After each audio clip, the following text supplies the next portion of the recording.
And we're back into things. We're going to figure out exactly what's going on over here as we are heading into another fast play on this B-bomb site. Daenerys trying to play out retake once again. The rest of his teammates are going to be a little bit slow to the party. A lot of focus will be coming in through Cheetah, if I'm not wrong. Deep Molotovs to come around. Double mollies as they want to be making sure nothing can move past. Stenix is the one to find frags in the meanwhile, all through the wall and smokes. And Shalfie is going to be doing nothing different. Stenix continues to do a little bit more damage. And as that comes in, Matasek is being forced into the corner, just waiting for the remainder of his team to start moving in. 2-on-3, but the player on long being an offer is not going to be helping at all. It is going to be the full retake coming through. Bomb's going to be a little bit close, and they'll have it right in the nick of time.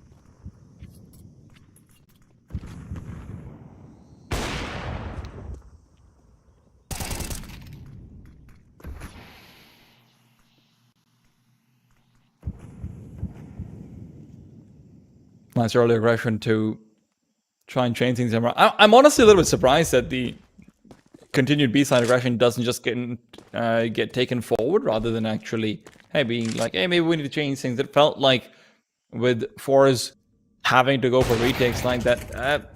I'm sorry, I just got so distracted by the sponsor jumping up. That's how you know it's the Air Force, baby, because it soars high. Well. Okay. It's found its place.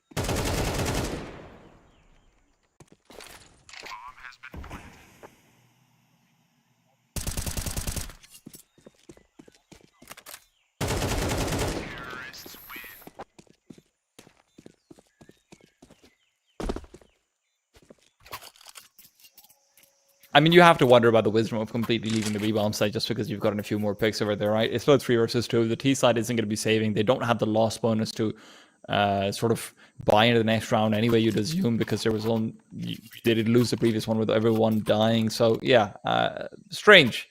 I have to say, FORZE don't look like the most comfortable.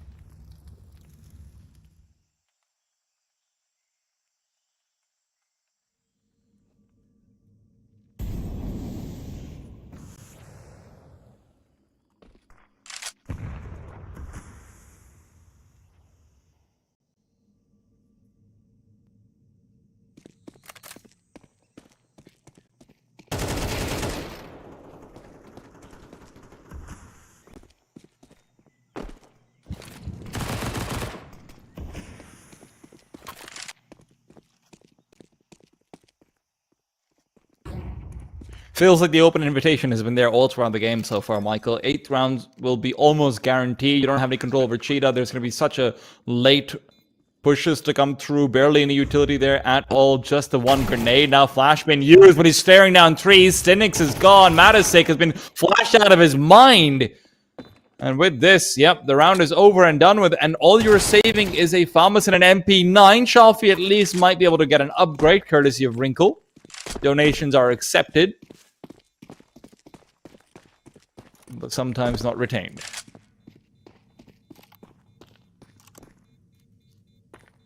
Say, quite a poor showing from FORZE so far.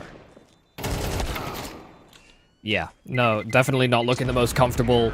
And this is not a CS2 thing. This is an Ancient thing, it feels like. And this is one of those problems for FORZE as well, is it does feel as though they're kind of investigating their map pool a bit. You know, sometimes in Vetoes they're getting away with, you know, their permaban being taken out, but, you know, they're very infrequently playing maps like Anubis or Overpass. Anubis more frequently, they're sometimes picking it themselves, but again, it feels as though they're testing the waters of what their map pool can be, as opposed to, you know, going into these officials with a whole lot of confidence that this will work. So, Ancient is definitely one of those maps in the pool that you can get punished for small timing errors or just maybe even just comms issues. You know, the fact that NPL got into red and Result seemed totally unaware that that was a possibility is a bit of a sign as to some of the issues we've already seen plague FORZE on the CT side. Of course, just a reminder to everyone, FORZE is playing with the stand-in. Yeah, and I think the stand-in's been decided at a very last moment, right? Because before, on their HLTV, it said ZN Triple X, who was one of Tanir's old teammates who was going to be playing. Then it said Gokushima was going to be playing. Now, inside the game, it's Matasim who's actually on the server, when it's supposed to be Elian all along. So, and they are having some issues outside of the server as well. I would imagine there's some problems going on, but even so, Bait has been looking very impressive so far. NPL gone early on, though. And Ono wants to try and get the trade out to near. Fantastic trade. He's had a few good moments on this site, even if it has largely been a sea of red. In the last round of the half, they might be able to get something done. Result waiting for the push to come through. Shadows all spotted out, lined up nicely as well. Swing out for a little bit more, and it will be 4 for FORZE. Fantastic work to at least get that, but a very dominant half from Bait all in all, and we're going to have to see how FORZE do in that second half on their T side.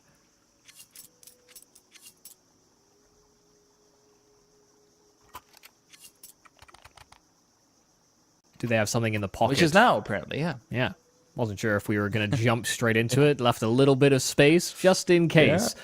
But FORZE, they really do need to get off to a good start here. You know, this is what will be one of the drawbacks about MR12. Less rounds means less space, less room for error, in the same way that we had with MR15. You know, a bit more leeway, a bit more time for adaptations. They already find themselves in a hole, and they need to dig themselves out quick. Owner. Well, that's a few missed out bullets, and Result and Tenera are more than happy to quickly find their way into this B-bomb site and make this pistol round work. Another criticism, obviously, being the importance of pistol rounds, but I think regardless of which version of Counter-Strike you're playing after the half that they just had, you would want to win that pistol. Yeah, of course. You know, if you were going into a half 10-5 down, which is about the comparative scoreline for people making that transition here with 8-4, yeah, pistol round would still be very, very important. Maybe less so. Still, there's... Well, somehow they're actually making their way back onto the bomb site. Captain Kirk will be trying to get another quick frag or two just for some money. Don't really care about letting the bomb go off, obviously. Ah, shop even goes down. Yeah, no free armor for you. No armor, nothing saved over. No dualies, no nothing. A full wipe in that pistol round, but a necessary first step here for FORZE. It's all about whether or not... This will be one of the things we have to discuss as well as time goes on with CS2 and the transition, is how many teams opt in for force buys. Because in the same way that pistols have become more important, that second round choice actually becomes more key. Because I feel like with the old meta, we'd constantly see teams go with second round forces. There'd be a little variation. But now it feels like you're actually diving a little deeper into the hole. Michael, you want to hear a hot take? Sure. I think we're going to maybe even start to see... actually, we won't see it, but I think teams should start to consider, you know, on a couple of their players in the pistol round, just saving $300 to $500 as well. Just being like, hey...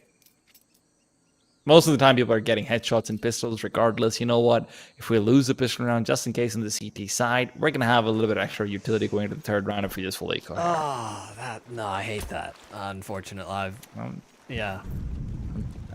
telling you, Michael, it's gonna happen. It is a hot take. It's definitely singed I me. didn't lie about that. Yeah, you have singed me with that one.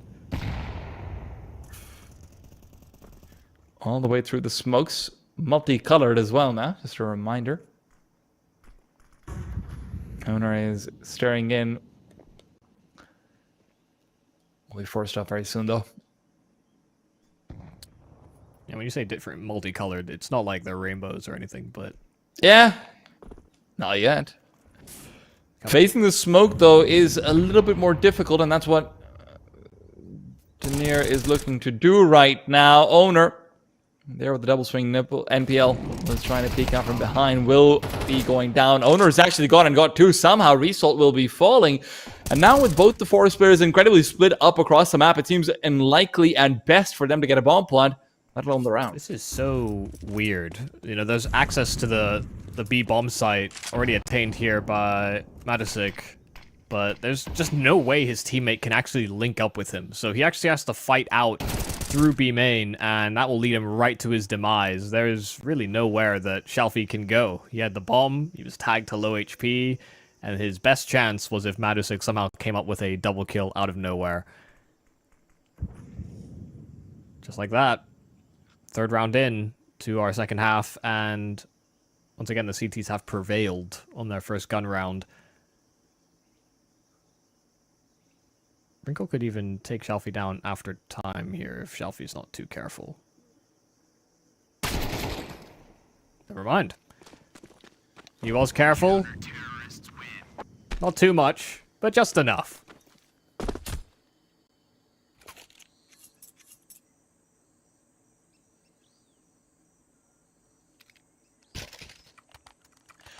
Just the sheer instinct of being like, Biscarot, 9-6, okay, let's go. Yeah, I know. It is one of those muscle memory things that just has to get broken at some point or another. Yeah. That's an interesting smoke. Seems like it's going to be one right down mid, and that is another point. Complete removal of all skyboxes across all maps, if I'm not wrong. Stinix is going to be gone. NPL out in the open, get good for a quick frag. Wrinkle adds another the tally. So, you know what? B8, they've clearly come in with a lot of preparation, and they are having fun with it. Captain Kirk as well, swinging out wide. No flashes, nothing there to help him out whatsoever. Wrinkle, though, double swing to just make sure that the bomb can't transition over. There's no utility to block out Donut. And they are starting to worry about a flank to come in through Red Room. Priority right now is winning the round, not preventing FORZE from getting a bomb plant. They realize that, so they're all sticking together, playing on the trades. Results made a lot of noise here. A lot of noise. And yeah, just a hard clear. He was the one with the rifle, and so now Matisik sitting basically in unwinnable position, unless he hits some really, really sharp shots with this Deeg. But he's even tapping out. Got the bomb plant in a situation that didn't seem all too likely. And has armor, so, I mean, that will alleviate some of the economic strain, but, you know, they're doing their due diligence. They think he's still on for this round. He's actually gone and recovered an AK, and is instead saving.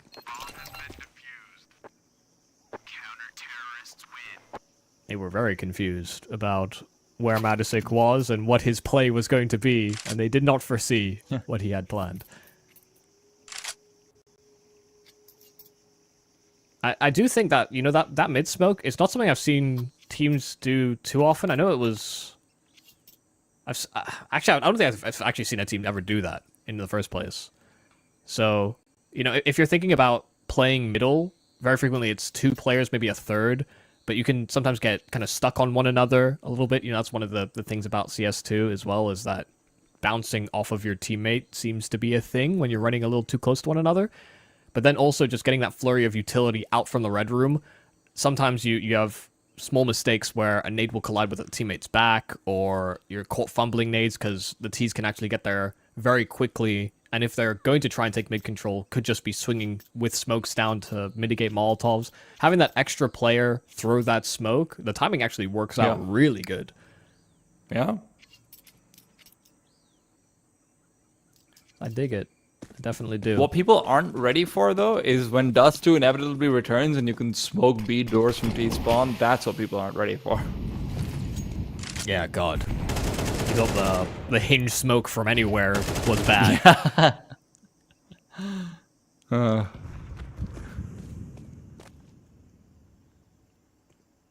this time middle is not contested whatsoever. Shelfie's all the way out and has a teammate that can link up with him from ledge. But they're concerned. Middle being quiet is not always the most comforting. And CTs don't like to leave that area open for very long.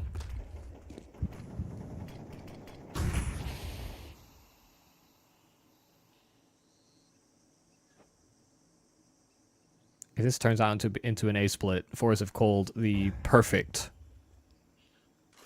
end game here. a lot of this round will come down to NPL for the B8 side, right? You just have to wait to see how long he will be patient in Red Room. Captain Kirk's got all the audio in the world, can continue to defend out Temple. So if NPL had just stayed in Red Room, this could have been a very easy retake. And regardless of that, a 5v3 is found before the bomb is even planted. Captain Kirk trying to take some more wide swings out. And FORZE back foot seems to be the only foot that they've been on all game long.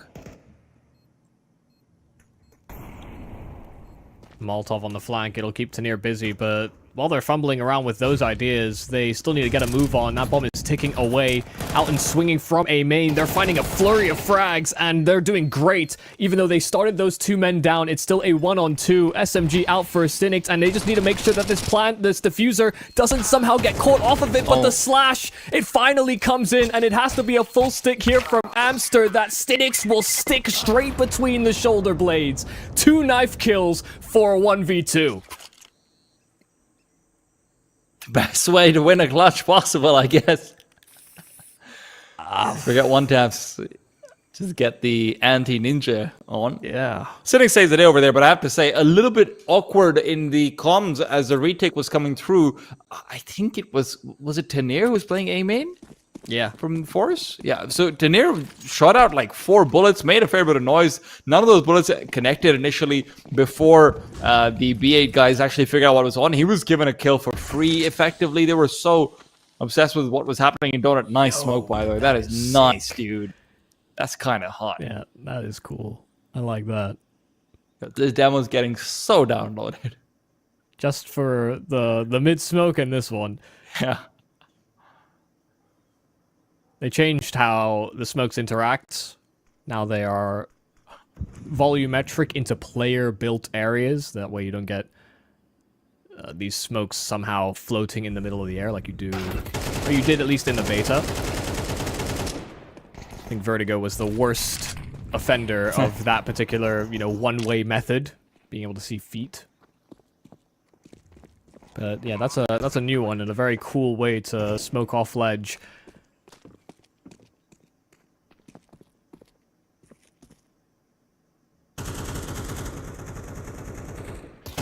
That was one of the things where I was very publicly quite sad about the fact that, the traditional one-ways were being removed, but if there's one thing I know about Counter-Strike players, they're going to find a way to break. Oh yeah, we'll find a new way to do the thing that you don't want us to do. I mean, you even think about not wanting to have CL show pause on back in CSGO for, spawn smokes or ways to line up mid smokes.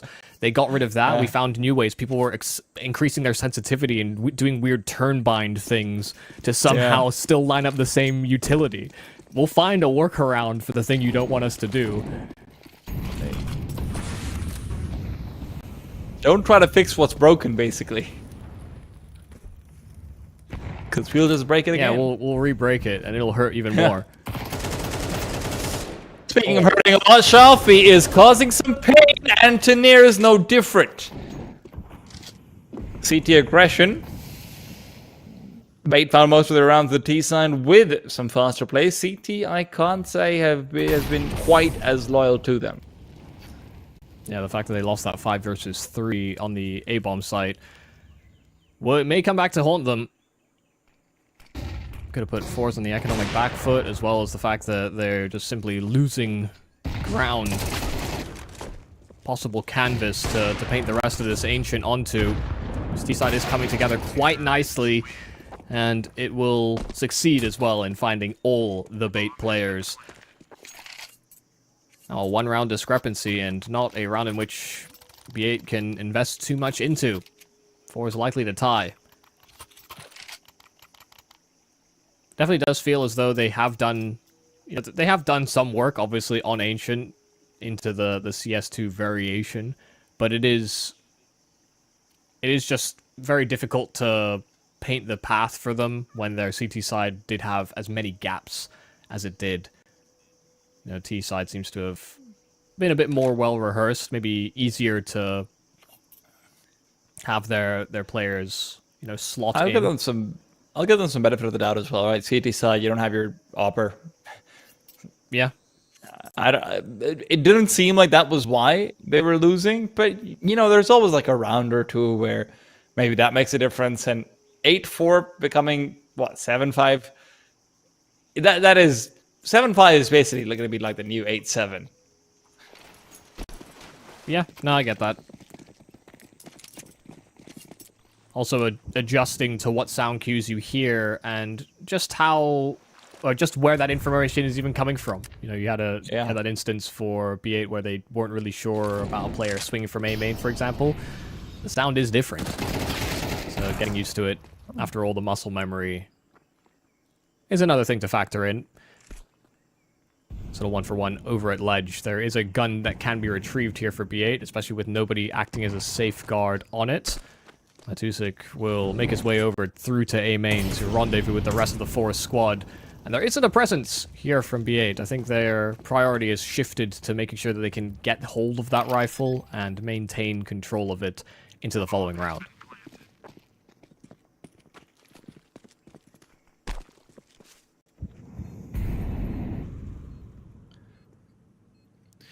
Getting some extra damage would be nice as well. T-side economy isn't in the best of places yet, especially if they want to continue prioritizing the op. Something as well that can be quite impactful, especially on Ancient, but other maps now in CS2, the bomb radius has increased across the whole map pool, basically. But setting up for exits or containing them close to the bomb site is that much more a priority. It's one of the things we're likely to see as well. It's probably more ninja attempts, weirdly enough, from CTs because of the fact you have to get that much more distance on bomb sites. Like Nuke, for example, I think is a perfect map for a ninja attempt or two. But, you just imagine an instance where one of those CTs, somehow found his way into Temple, for example, and had a kit.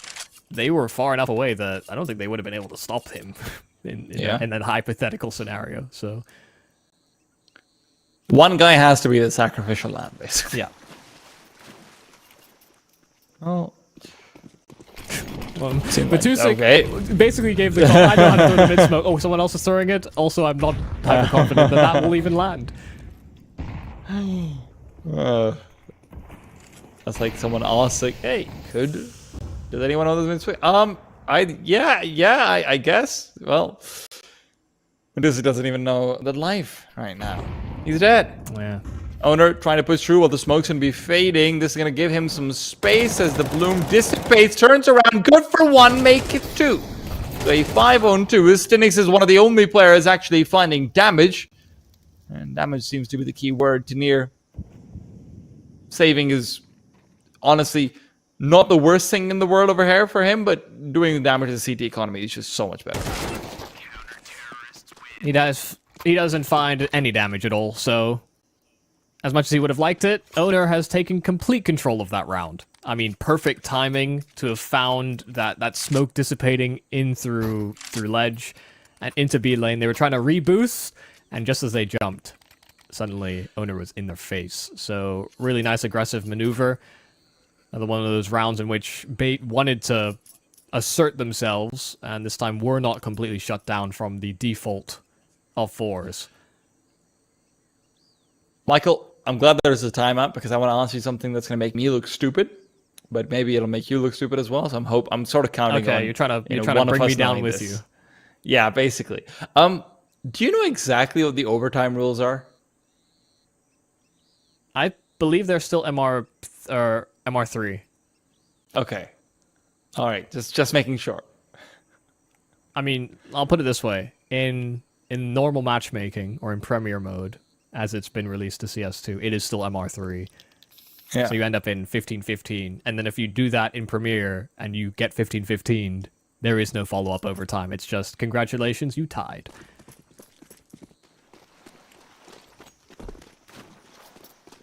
And that's how you know football's doing well in the US. You're going to have to explain that one to me. It's literally the only sport where they allow ties, man. And Valve is an American company, so... No, I mean that happens in, you know... You're talking about, like, European football, right? Or... Yeah. Okay. I don't know anything about American football. I was going to say, like, do they allow ties in American football? I mean, maybe. No. I don't think so. I think that's a little bit un-American. Someone's got to win. Captain Kurt is going to have to get a little bit more exploratory back towards A main as the smoke starts to dissipate away. You can't be playing double donut like this. If the site gets taken over, then they've got grenades to pop out the smokes into donut and actually peek into that from the T side. It is so dangerous. I've seen some of that on Ancient working out. Very slow take from FORZE, and it feels like the CTs have started to get the read on. Molotov's going to be really well placed, and they don't have a smoke to try and go through it. They've just done it on their own feet. Taneer finds Captain Kurt in the open. He's giving calls that this is a madman. NPL, please put him down.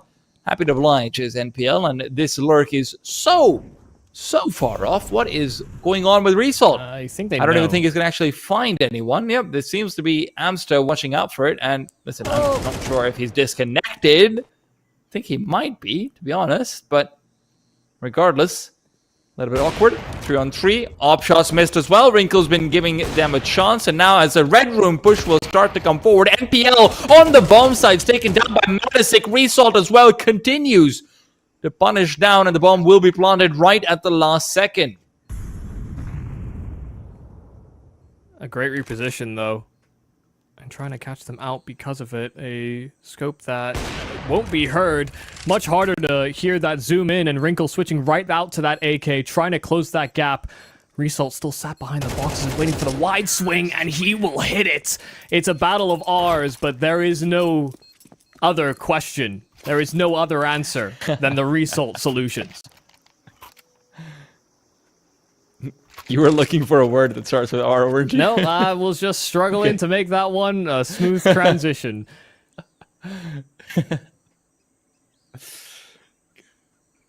It is one of those things where, you know, you don't know what you've got till it's missing. But I miss the sidebars, man. I do really miss the sidebars. I have literally no idea who the players are. I've started to recognize them. Amster's the Star Wars fan. Okay, tell me who the FORZE players are. Yeah, I mean, that's a good point. You're talking about them being professional, but... Oh, God. Doesn't mean, doesn't Amster make our didn't job have easier. Amster didn't have the FORZE with him in the previous round. Poor guy was... honestly, I don't know what he was doing. I mean, it was a little strange to me to see them... Obviously forecast that the hit was coming in, but as the anchor player, you basically can't get caught fumbling nades. You simply cannot. Yeah. You know, he had teammates coming. They were en route to provide that utility as support. Keep your gun out. You know, that's the type of small mistake that really can come back to really punish them. But shotguns are strong in Counter-Strike 2. Hell, they even go. We were seeing some examples of that, but a little back and forth trade at the start of this round. Cheetah has been a bloodbath.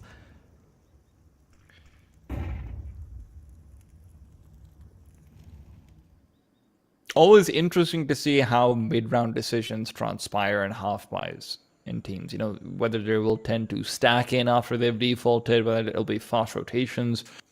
What is sort of the call? Seems like it's a little bit of both, to be honest, coming in.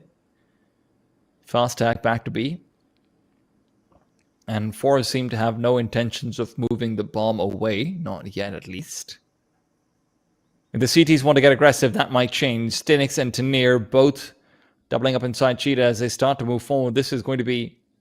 Oh no, this is honestly going to be a little bit of an issue for the CT side. Unless they are both committed inside B long, It'll be very difficult to actually come through. Captain Kurt is going to have to do a fantastic job, but Matisic now caught out with a grenade in his hand. Tanir is moving into the site. They've both doubled up around long. Wrinkle's got another one. An owner who'd had the AWP in his hands is able to quickly finish him off. 12th round found, and in the most unlikely of matters.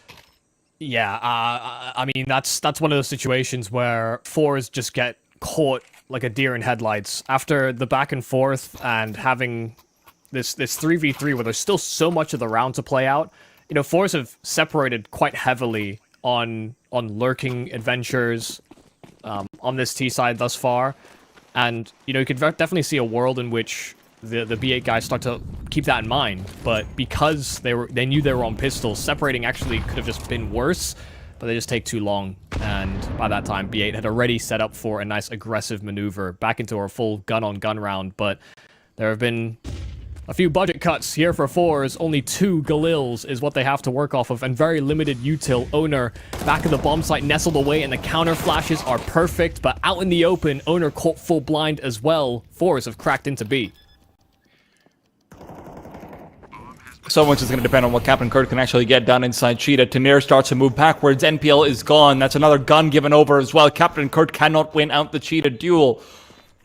Honestly, feels like this round might already be put into overtime, but they have to commit through. Amster, Wrinkle's found another one. Amster can't get the adjustment, and now Wrinkle, Deagle out, wants to take charge, knows about 1 player in Cheetah, can't know about 2, tapping the bomb, going for the full defuse. Tanir is gone, but is there a second player? Yes, of course there is. Shalfie brings it up to overtime, and you know what? We are going to find out. MR3 should probably be the case. What a game from Tanir, man.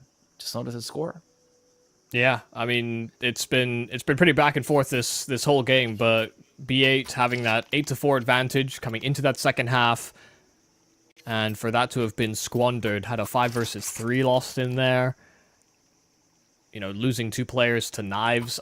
There was definitely a real difficulty just locking down those rounds, even though their starts were looking all right in quite a few places. They definitely have put in some work into their openings, but FORZE have been able to bail themselves out of some tricky situations, even if they didn't hit on every single one of them.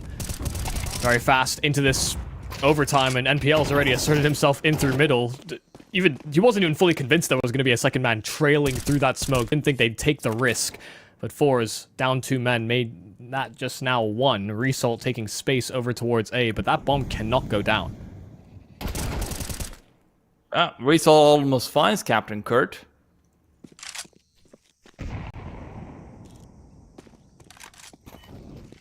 Ball's been transferred over as well. Can't be planted down. Mattis is just try and defend while it will be so. I'm surprised that there's still 1 player back at the B bomb site, but NPL, as he starts to peek forward, Tanir's just given himself up for free. He's had a great game so far. This round will not be one of them. All comes down to Matisic to stand in, whether he can actually find all 3 kills, or at least delay them long enough. First shot's missed. That should have been the freebie. Another flashbang to come through, and Matisic is just gone. NPL is having a great game, by the way. I'm really glad that he is with a move down. I was worried that we might have like a Kyojin situation where he goes down to tier 2 and then he ends up being like the worst player on the team. But no, he's been solid. Damn, throwing shade at Kyojin just like that, all while bigging someone else up. And I definitely, I agree with the sentiment for NPL at the very least. You know, maybe not the shade thrown in there as well. But yeah, no, I think there's definitely a world in which, you know, you don't see the same sort of support structure or the same kind of built philosophy on a team like B8, for example. But yeah, I mean, for him to have slotted in so nicely and to still have some good performances, it's redeeming for himself as well.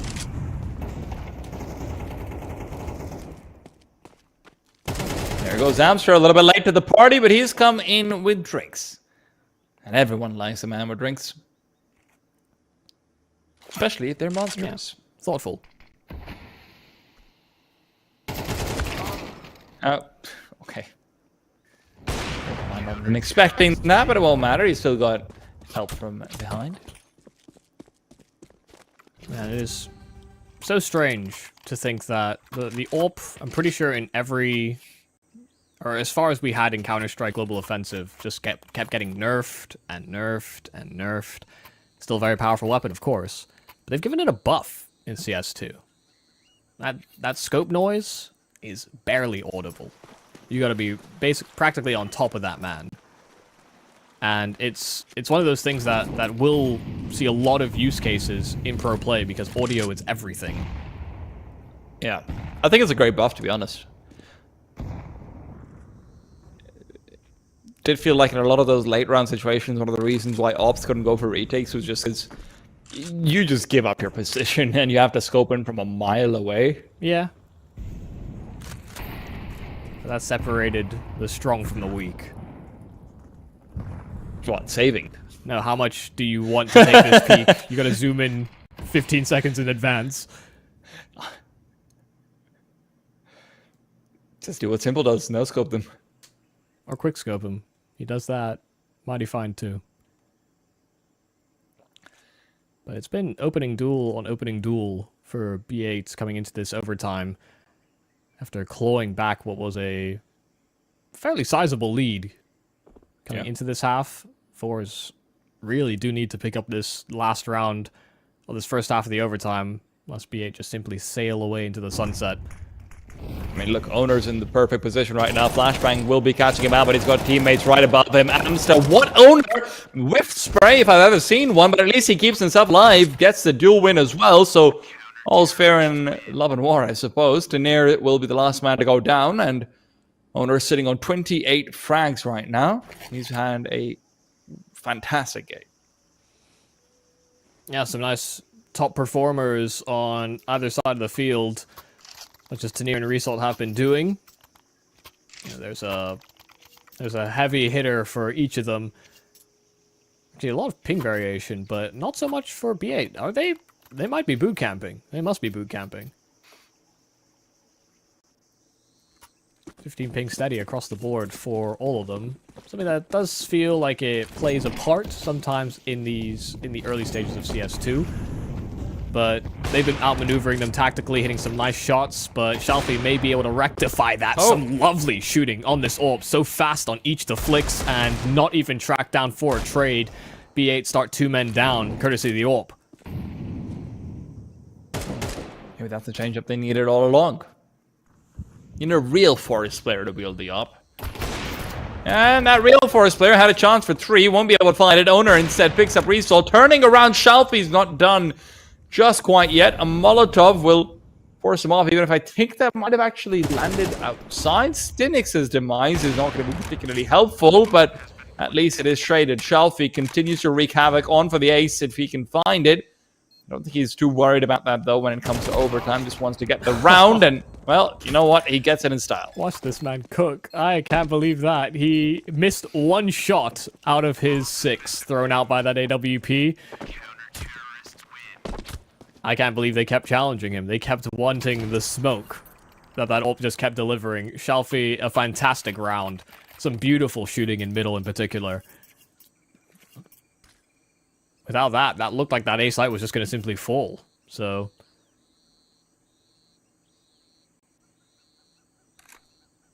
maybe that is the solution. The way out. 3 rounds straight from B8 on that first half of the overtime. And FORZE could do the same if Shalfie can have performances like that. Who's back at the wheel in that AWP? Matusik? Must be. Yes. Yep. He doesn't have a FORZE picture. But he's got the anime. Yeah, he's got the anime on. Yeah. Shalfie's mysterious. Well, gonna be hard to top that. A full ace from not the AWPer on the AWP.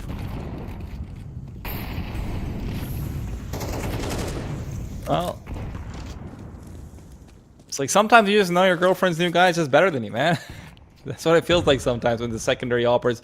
I remember that's what it felt like back when Olof would pick it up as well, back in Fnatic. But right now it's not about Olof, it's about Daener. We're in 2023, not 2015. Spotted out 1, and the second's the one who actually finds him. Stinix has been fantastic with the spam, but Owner shoots him right back. He is inside their hands, and not just with his bullets. Result lining up players, but when Owner's on the other side, he doesn't care about lines. He will move to the front of the queue and shoot you down. Wow. Okay. Oh my god. Shalfie has been so patient. They've been sieging this B bomb site for a good 25 seconds, and Shalfie never moved a muscle away from Elbow, was holding that smoke, and has found them into an advantage. Owner 1-on-2 now. Tuzik trying his best to not get caught out by any progression, but now planting and dialing in those digits. That smoke fades at the worst time possible. A great hold, all in all, here from FORZE. A very labored effort to get crack into this B bomb site, something that was abused in regulation so much by B8. This time they get ground to a halt and stopped in their tracks.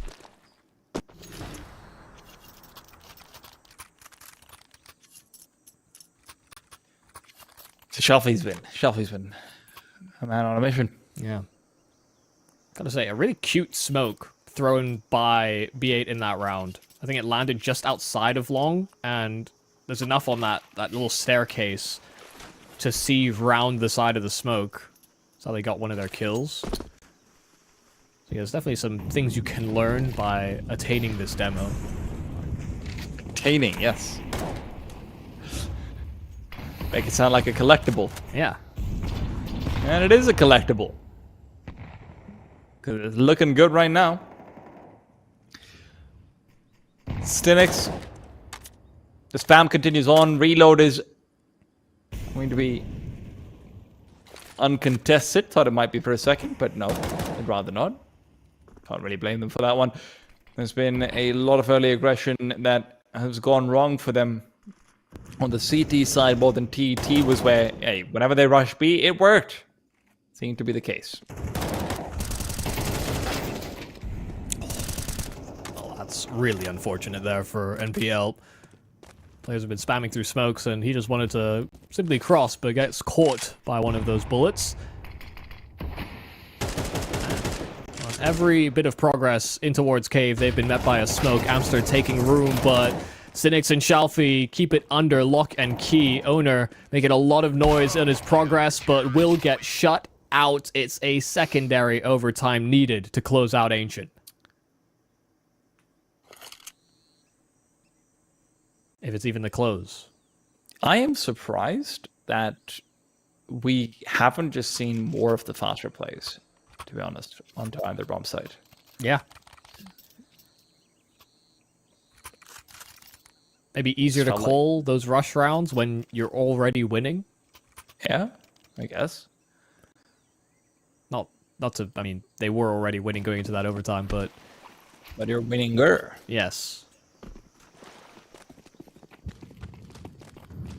Maybe when the FORZE players weren't quite so warmed up. Now it feels like they've got several activations in. Boost up for Wrinkle actually helps him dodge out the double nade, otherwise that could have been deadly. Owner peeking out.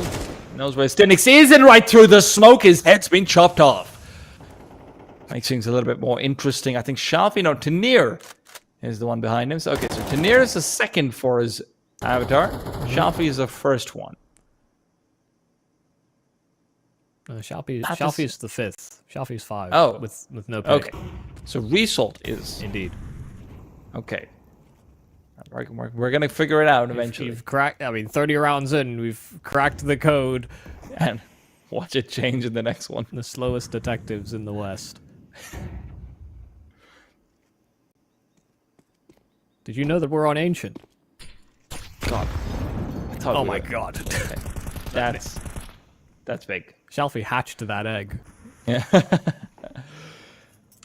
Matasic's made noise about moving backwards. NPL and company are concerned about Red Room. If they want to split into A, they would like to get maybe one player nested inside, but in the 5-on-4, they prioritize just moving right back. You can maybe have a man later on, Resolve peeking out. Grenades, Amster! Just gives up the game right there, and then that looked like it was set up perfectly for a quick 1-for-1 at best, if not more. At least Owner is going to be late to the party, and he can quickly find a kill, and now CTs are all going to be coming in through middle. Owner, the right man to be coming out and contesting, does not want to take the wide swing. If Tanir comes into him, this is going to be a problem. Matisic even tags up his own teammate. Shot to the leg, if I'm not wrong. Owner will be more than happy with the assistance, and that leaves Wrinkle and company to deal with the remaining two. coming in from Donut. Molotov downtime is running out very soon. They will be popping a smoke onto the bomb as well. Wrinkle covered off, but missing out a shot as a stray goes out. Matisic moving forward. No one here to tap the bomb. The spam is going to be able to find a few connections. They're worried about it, and it feels like they've got enough time to at least pop off the bomb. Oh my god. This round was all over the place. I mean, when a smoke is fading right in your face, keep your gun out, please. That mistake there from Amster almost cost them that round, but enough done by Owner with, what, 12 seconds left to found that player inside of Donut. Had he failed that trade, it was very unlikely to get that bomb down. And just enough for B8 to still attain number 16. They break through in our second half of the overtime. Matisic trying to take an aggressive line, but look at the speed in from B8 this time over, back over towards B. What an adjustment from NPL, and he was just supposed to take space, but two players spotted out inside of Cave. They will be able to keep themselves alive and afloat for a little while longer, but they're losing numbers. Matisic on his exit gets caught. Feels like Cynic's lost out a chance to spam down the bomb while it's being planted. He's been so good with the spams, but unfortunately not necessarily while there is plants going on, funnily enough. The flashes will continue forward. Result. In he goes. Wrinkle on the other side. Op is going to be completely trapped through. He has to focus on one angle. He misses the shot, misses the chance again. Owner traded out. They somehow got it done, even if it seemed like there was every advantage in the world given over to B8. Oh my goodness. The man who jumped on that bomb didn't have a kit either, and I mean, there was just a real chance. You know, find priority, get those players without kits, keep them alive to last, but they just missed out on a simple trade. You know, the post plant seemed good. They understood that there was players coming in from ramp, but missing out on sprays will cost you. That post plant honestly just looks fine. Like, their positions look fine. Yeah, unfortunately, just not missing the shot. I mean, just not oh god, not hitting the shots. Just not landing the shots. Yeah. So Owner on 36 kills. That's kind of nuts.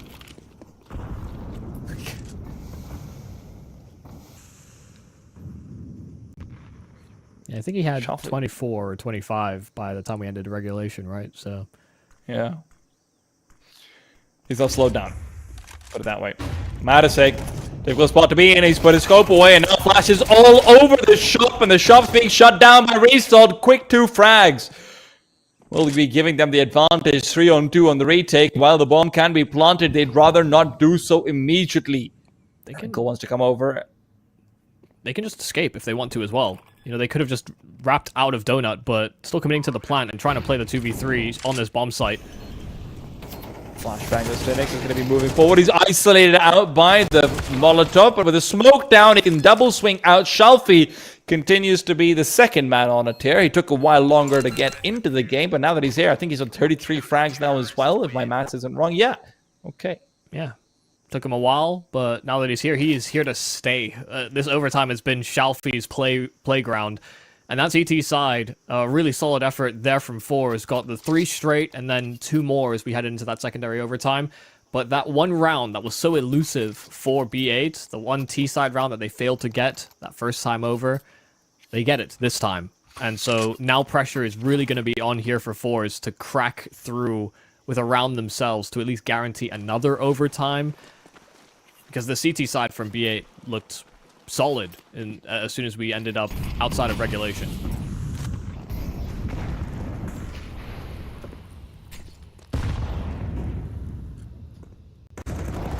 He's not going to be doing NPL any favors. Nice try.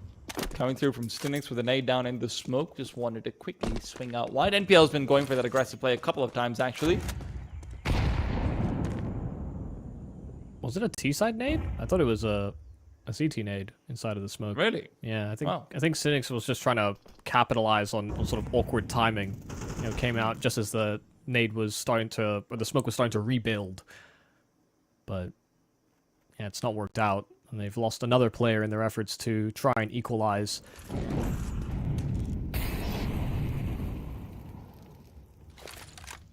This is weird. Bomb is still at elbow, and players are investigating into this B bomb site. They need to find an opening. Otherwise, that bomb is not moving a muscle, but caught in a crossfire. Matisic also traded. I feel like I saw this one before. Shalfie, this time, not saving. No point. We're in overtime. B8 with a nice bit of aggression thrown in at the start of the round, and FORZE could not claw themselves back into it.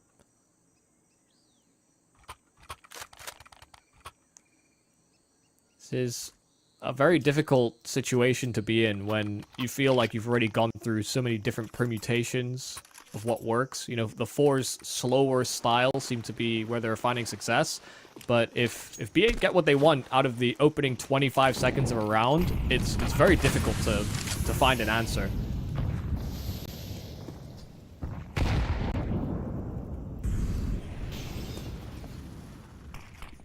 Resold trying to get aggressive. Owner will be caught out. Flashbang is fantastic. Resold continues forward, but Owner somehow managed to stay alive just long enough. Resold did not want to commit to the full swing out. He was worried about a second player to maybe come through. Seems like the only reason why you wouldn't just fully swing, but yeah.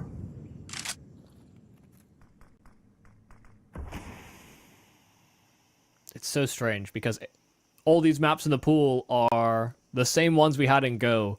But, you know, when a new map gets added, very frequently the instinct at the top level is to swing more, swing wider than you're maybe used to. And I feel like we're getting that even in the early explorations of CS2, even if it's the same maps. I mean, is there a decision made here by FORZE? They're starting to group up here on elbow, but Wrinkle already holds the tight line and a perfect Molotov to help separate. One player's out, but there can be no trade. They're sectioned off.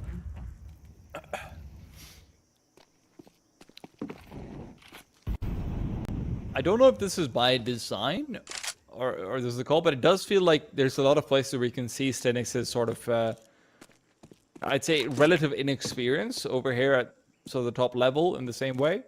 Remember, he's playing an even ping and everything. Nice peek forward. Wrinkle, though, will be the one finding it. Regardless, Matisic feels like he should have had the advantage in maybe one spot or two, but now time's basically run out. It's going to be game point yet again. NPL even puts Shalfie to bed. Yeah, the go expand on what you were saying about Stinix. You know, we've seen him sort of try to find timing, try to catch players out, try to see what he can get done. Individual playmaking that works out really well in Asia, especially against sort of not the top teams when you were playing on a lot higher ping. For context, Stinix, when he played in Asia, was probably playing on about 80 ping, 90 ping on average.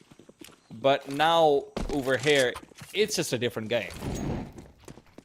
Yeah, you can sometimes feel a little out of your depth when you get called up, for example. Hard to say how he'll do further on into the series, but right now it's looking like B8 are in full control. A very vacant A bomb site, though, at the start. There is nobody home here for B8 whatsoever. Here in the last round of our second overtime, this could be the mistake that allows FORZE to get their one elusive here on T.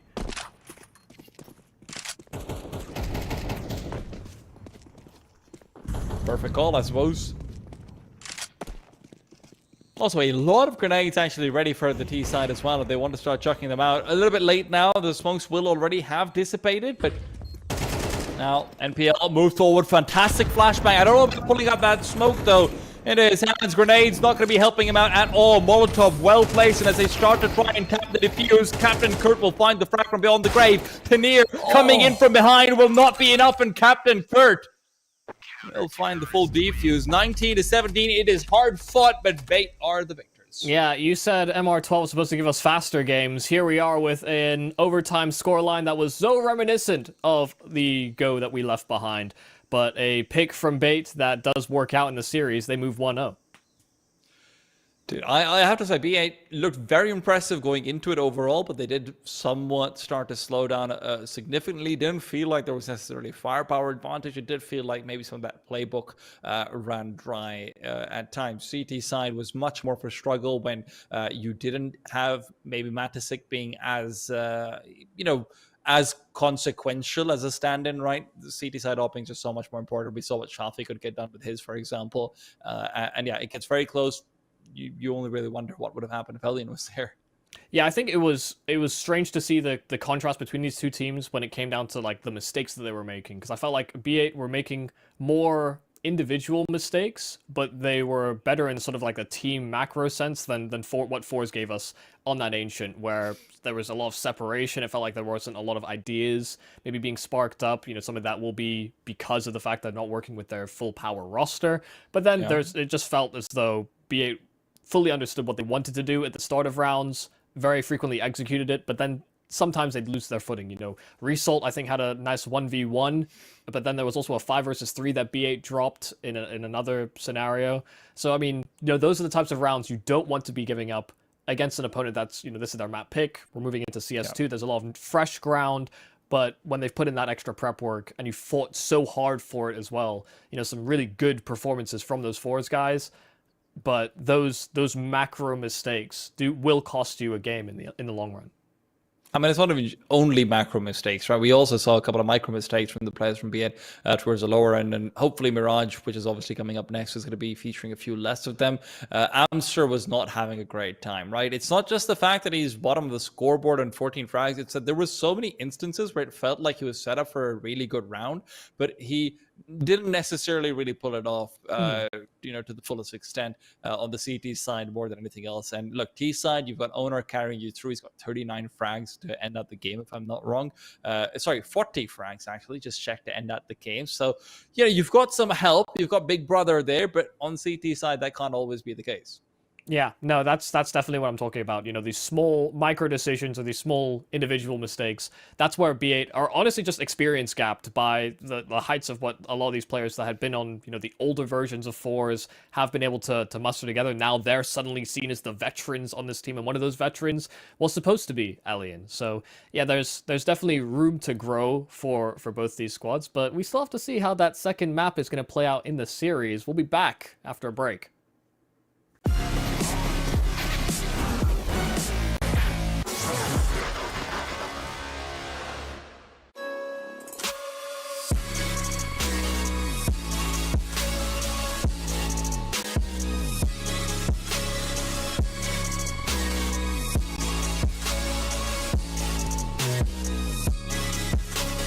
You love it, you wear it.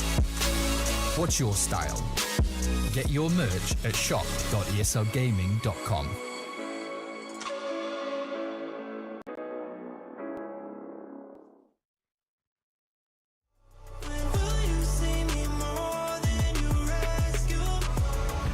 I'm doing everything he doesn't do, but I'm still not enough. Even your parents know I'm good for you, but I'm still not enough. You wanna be done with him, you're stuck with him, cause you don't have the guts. And after all I've done, I'm still not enough. Still at your place, trying to make it okay. These miles away, left here with you, say that you just need someone caring for you.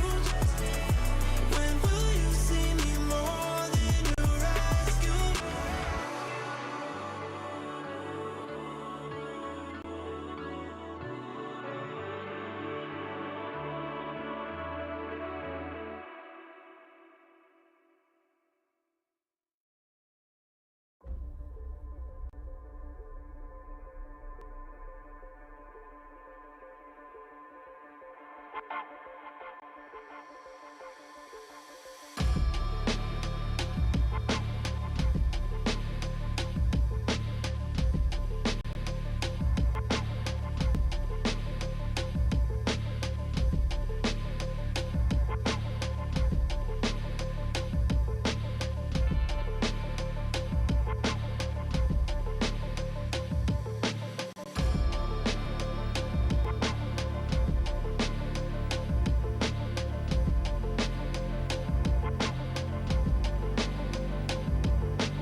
Mirage welcomes us right back over. B8, of course, one game up. Ignore the logos up top. They are lying to you. But you know what isn't lying to you? Our beautiful HUD. We've got it back, boys. It's working. He's working under time. He's gotten out of the server before his clock could run out. Resalt and Matisik finding the early entries. This is the real CS2 experience. Hell yeah. I'm ready to dive right into it. But FORZE are ready and prepped as well.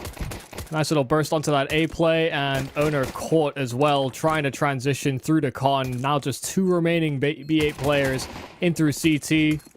No kit available for either of them, and just losing more and more duels. Wrinkle down, Amster soon to follow. Lovely fast opener here from FORZE. Some ramp pressure, some palace play. That's sometimes all you need.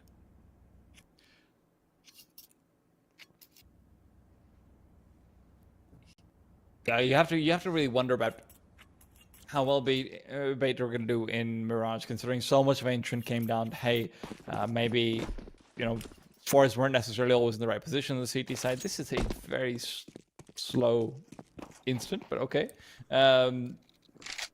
Feel like I'd have just thrown the normal one instead. But regardless, so much of Ancient came down to B8 maybe having a huge smoke here and there. Owner obviously having a ridiculously good game.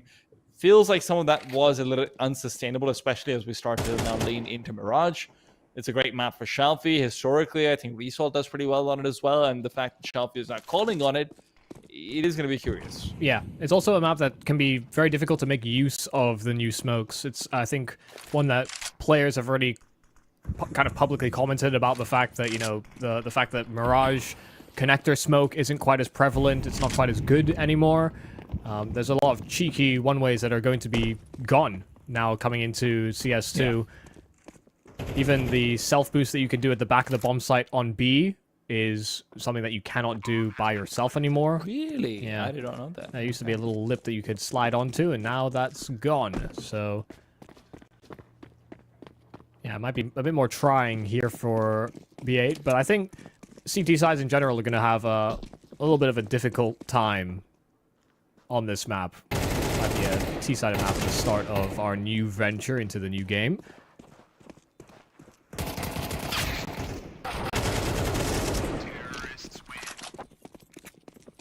Damn, it's a little unfortunate there for Wrinkle. Hit the double dink, but Cynic survived on 1 HP.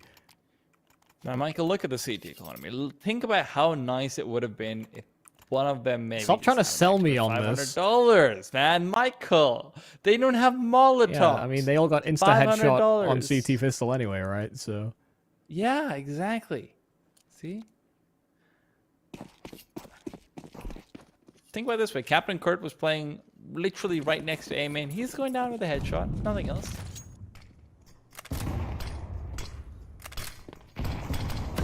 Oh.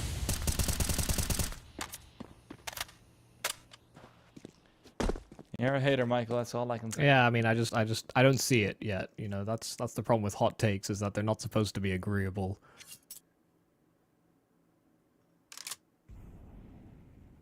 Even if I can see where you're coming from.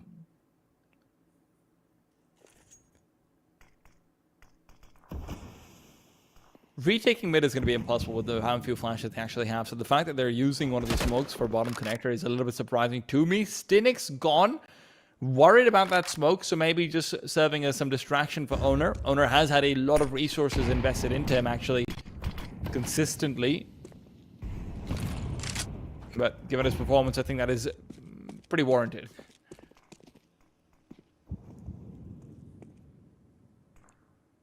Nice move. Aggressive into ramp.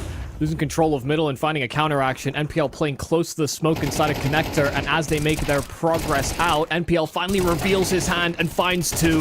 Matisik, all that remains, but they trail straight through smokes to find that trade. B8 on the board after their first gun round.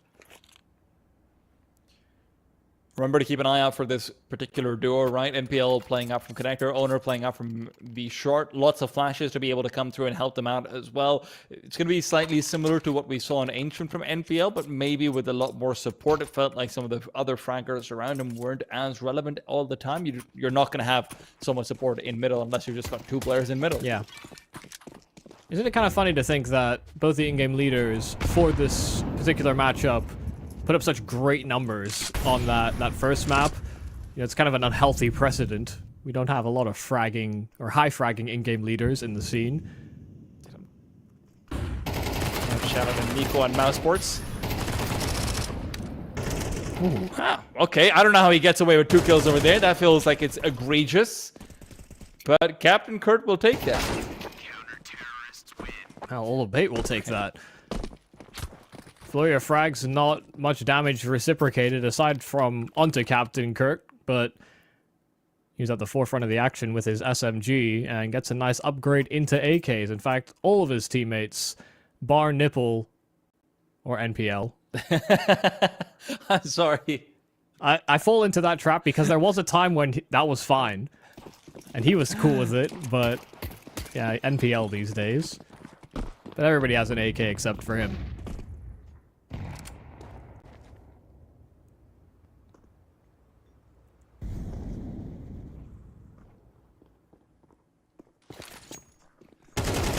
Now Flashbang's going to be doing very little. They're already way past it, and Wrinkle is gone. I think the funnier thing, Michael, for me was just the idea of like a bar nipple. It's just It's very flat. yeah. That or just some sort of piercing. That makes more sense. I like where your head's at more than where my brain went. No, listen, man. FORZE need to find out where B8's heads are at and shoot them. Got the solution.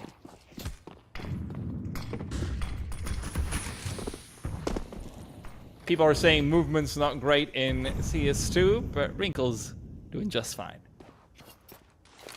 Yeah, smooth jump into shore, but the nade is great, and it slows them down for the peak of Captain Kirk. I mean, he's on a tear already on these A-holds. Another 2-piece.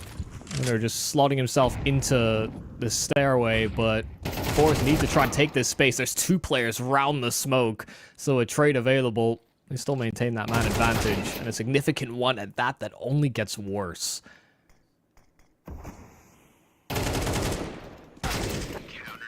Shelfie just kept that spray going. He doesn't know it, but could have been online.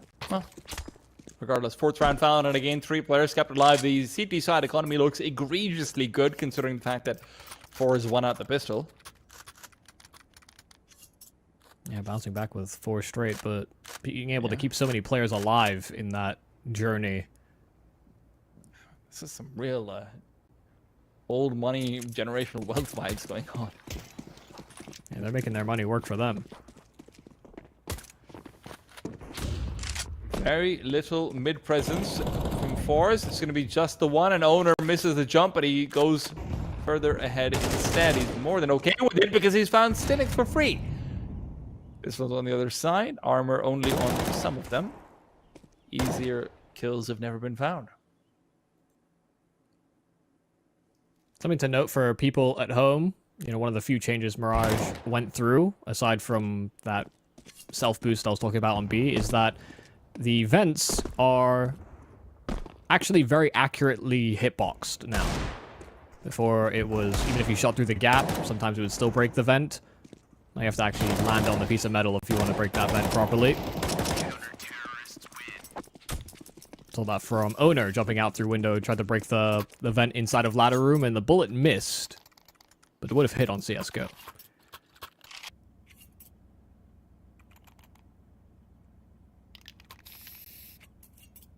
Man, they're feeling real good about this CT side thus far.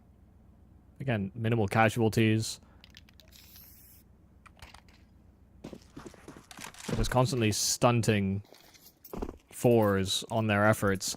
Another mid-play will be lined up by them, but NPL's looking to assert himself. An aggressive Molotov, and usually coupled up with a flash, that one that won't actually go deep enough to allow him to peek forward. They were trying to assemble what looked to be a run boost out from FORZE, but they've cancelled. They realize that pressure is being applied here from bait.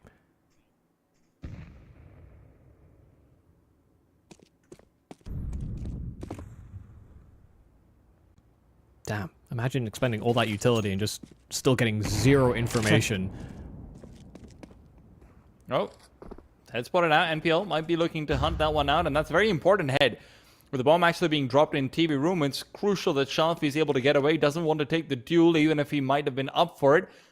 Pressure will be put once again onto Captain Kurt. He's got Owner right next to him. So this is a very dangerous duo. Amster, though, looking for a shoulder, will get ahead instead. Can't get to. Shalfi, bomb sweating out, and now NPL is in hot pursuit coming in from behind. Shalfi might not be ready for this. Doesn't seem like he is. He's turned away. The bomb's been dropped. They've got nothing to enter the bomb site with. Smoke to block them off behind as well. Matasic's position revealed.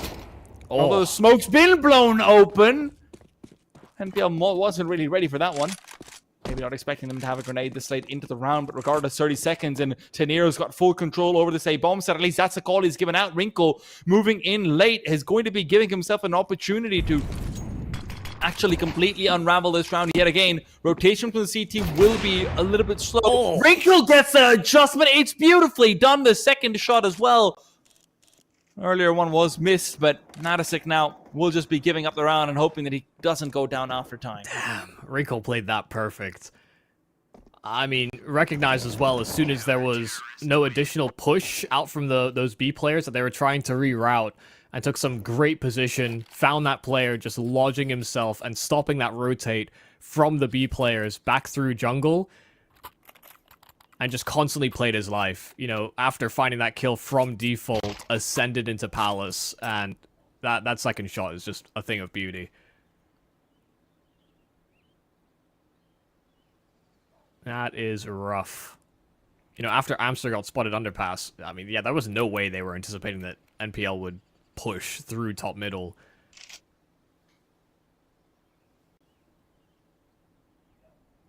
Something of note as well is that, you know, being able to see how much your sound is permeating throughout the map is, you know, it's one of those things that does feel like it's a bit hand-holdy compared to Go, for example, because obviously you never had that information, but it is very accurate. You know, if that circle overlaps with where a player was or is, they will hear you.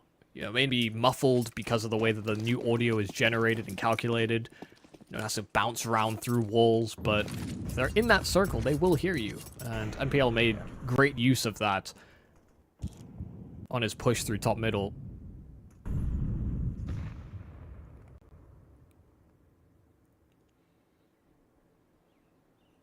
All these new CS2 mechanics. Doesn't feel as though B8 or FORZE have really missed a beat. I'm loving that we're seeing them actively explore, you know, blowing open these smokes and making good use of them.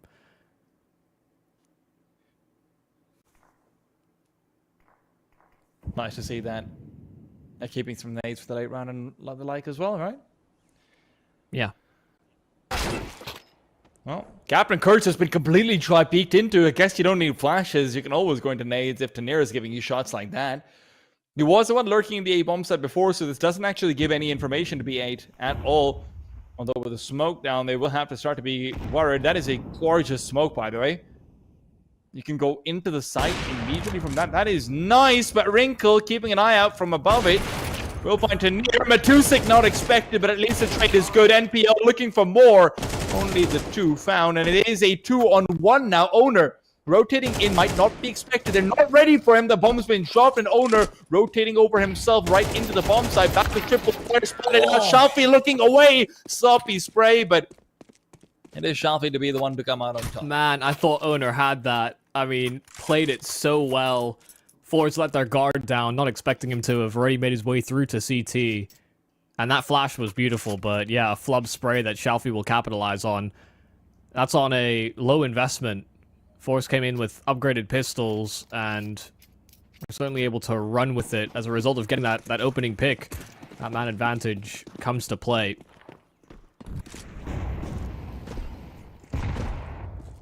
We'll say that balcony smoke I'm not even sure if that was their intention, the way that they threw it, because it's not uncommon for players to throw that smoke just to simply get more room out from Palace, you know, get themselves down the ladder, for example. But because the smokes now adhere to sort of pathable areas for players, it will descend instead of just fully blooming upwards and then outwards.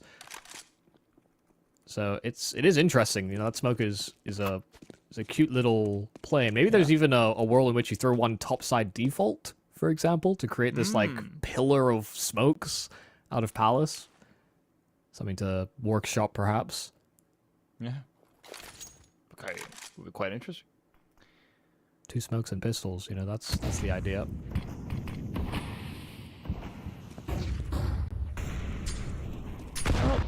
Resalt is gone.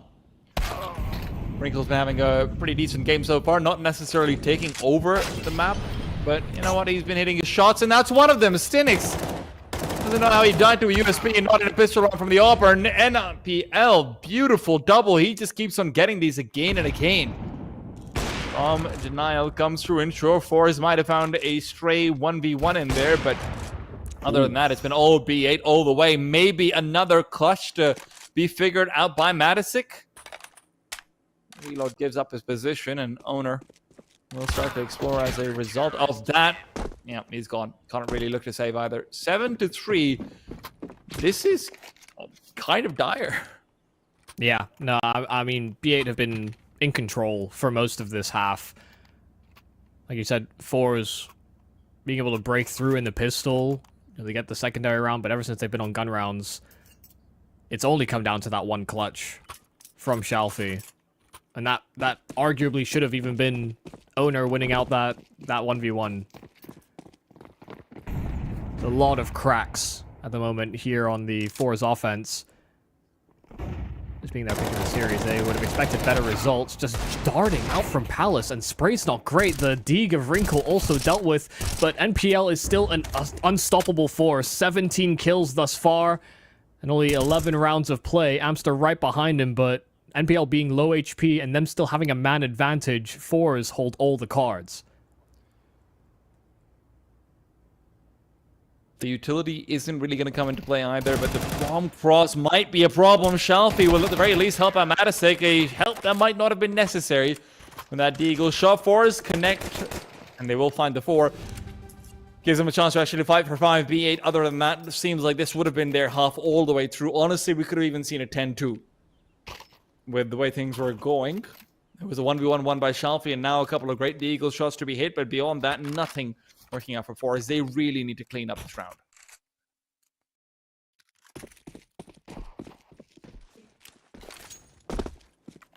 It's very likely we could see that 8-4 like we did on Ancient.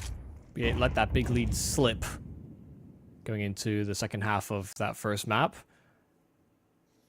Maybe FORZE have done enough to start to get B8 questioning their decisions in these late round moments. Kill onto Amster and a resmoke in through window, not taking space through B, but Wrinkle's already there with his AWP, primed and ready to greet anyone that dare enter his bomb site. But they're rerouting. Through Con they'll go, and that's the gap. Captain Kirka and NPL just combining their efforts. A nice little crossfire as they emerge out from Con. The smokes are down, but NPL is still such a nuisance. Battling past him will be difficult, but not only just past him, Owner's alongside him, that top side of Con. And once again, FORZE have to change directions. And they're not going to have a smoke on market window, you would assume. So Wrinkle's going to be in a key position to once again just try and get the early advantage and block off any pathway over to bench. NPL, slow rotation over. Wrinkle can't find the first kill, and the second one is where he actually puts a bullet out, but doesn't actually connect. NPL does spot them out, so they know they haven't crossed back to bench. They know there's a player back on get right as well, but Tanir is going to be a little bit slow in this site to try and get himself activated. That means Shalfie's already down. Tanir's solo on the site. The second man's all the way away. Tanir just keeps on giving up his position, buying space for Matisic to come into play. Wrinkle all alone. Those missed shots have come back to bite him. Now he has to do it on the last round, and he just can't find it. Yeah, really, really tough. I mean, as soon as he missed that shot, suddenly the B bomb site was completely open, didn't take space, didn't try and get forward position on that bomb site, even though they saw that progress up through short. You know, him not being able to slow them down or prevent them access to that site really does come back to cost them. So 7-5 half, all things considered, with how one-sided that first initial burst of rounds was by B8, I thought we could just be in for a complete stomp coming into this map, but they've done enough now that they're fully in this. You know, another pistol round could certainly go a long way transitioning into that CT side, for example, because this kind of happened on Ancient as well. So a little slow to get out the gate by FORZE, but then we start to see real engagement from players like Result or Shalfie as well, just having a lot more impact. It's also one of these things, Michael, and now that I think about it, I don't know how I didn't consider it before, but so much of the conversation about MR12 is about how, oh my god, we're going to see so many more like sort of stompy games theoretically to coming through, but also comebacks are a lot easier. You just saw them get, what, 2 or 3 rounds right there? That could have been a 10-5 as well in old school MR15 and whatnot, right? So it would have been quite interesting to sort of see how that would have transpired a little bit more so. But now, as we start to switch over halves, one of the concerns you have to have is maybe NPL's form, and especially you're seeing him having such a great impact early in, 19 kills across 12 rounds, and so much of that came sort of from his positioning, playing around those smokes, always being good for 2 frags when they're coming to his bomb site, not necessarily just these raw aim fights that he's winning that can transition over more easily to the T side. Yeah, also it can't be a one-horse race for B8 moving into that T side. You know, when they go for these site collapses, a lot of it will come down to, you know, their spacing, who's going to be getting in on that entry, because you probably don't want NPL in at the forefront of the action. You know, Amster's someone that likes to take space, for example, but hasn't been engaged in the same way, and, you know, definitely had his shortcomings or his shortfalls on that first map in the series as well. So Mirage has not been the healthy transition he was maybe hoping for. Sometimes a change of scenery is all you need.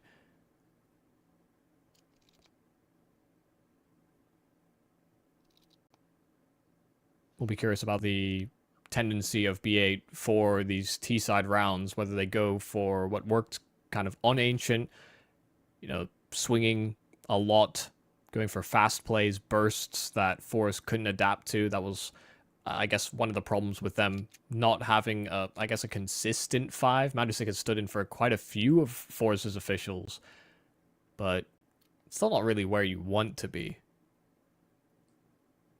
Can't practice all your protocols, give him the whole strat book, because who knows, maybe he'll be working against you sometime soon.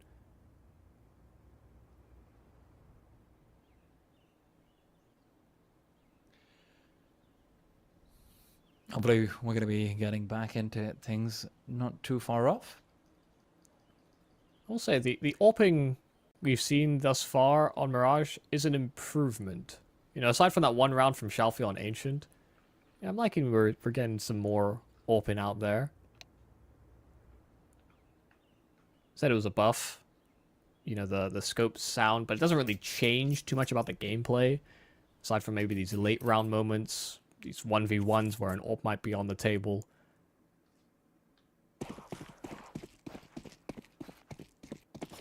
I think that's one of those things that we're going to have to sort of wait to truly see for a couple of months. The AWP meta, more than anything else, I think because of how reliant it is on reacting to utility, right? Like, you're playing around smokes a different way. There's a different amount of threat. Now you're kind of grenades.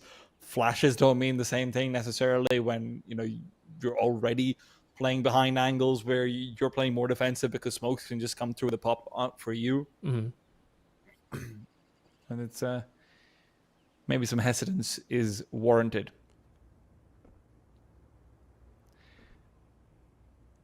No hesitation in going over for a fast B play. Some things don't really change that much, and this would be one of them. Market window smoke, a couple of flashes, and a couple of boys looking for headshots. Shalfie can't find one, and although he is able to slow them down, it's Result to actually find the frags, and Result is doing it all with the dualies. Big few kills, and once again, FORZE come out on top with the pistol round. Seems like they can do no wrong. Yeah, I mean, a perfect setup there for those two FORZE players. Shalfie drawing all of the attention, and then Result just kind of in the middle of the bomb site, you know, kept himself at a headshot angle. But while everyone was preoccupied with shooting Shalfie, Result just lapped them up with those dualies. They couldn't track down the trade. 30 bullets, nothing to scoff at. FORZE winning both pistols here on Mirage. But have struggled in some of their gun rounds. Don't think they'll have those same struggles now that the engine is up and running. Especially no problems against these pistols.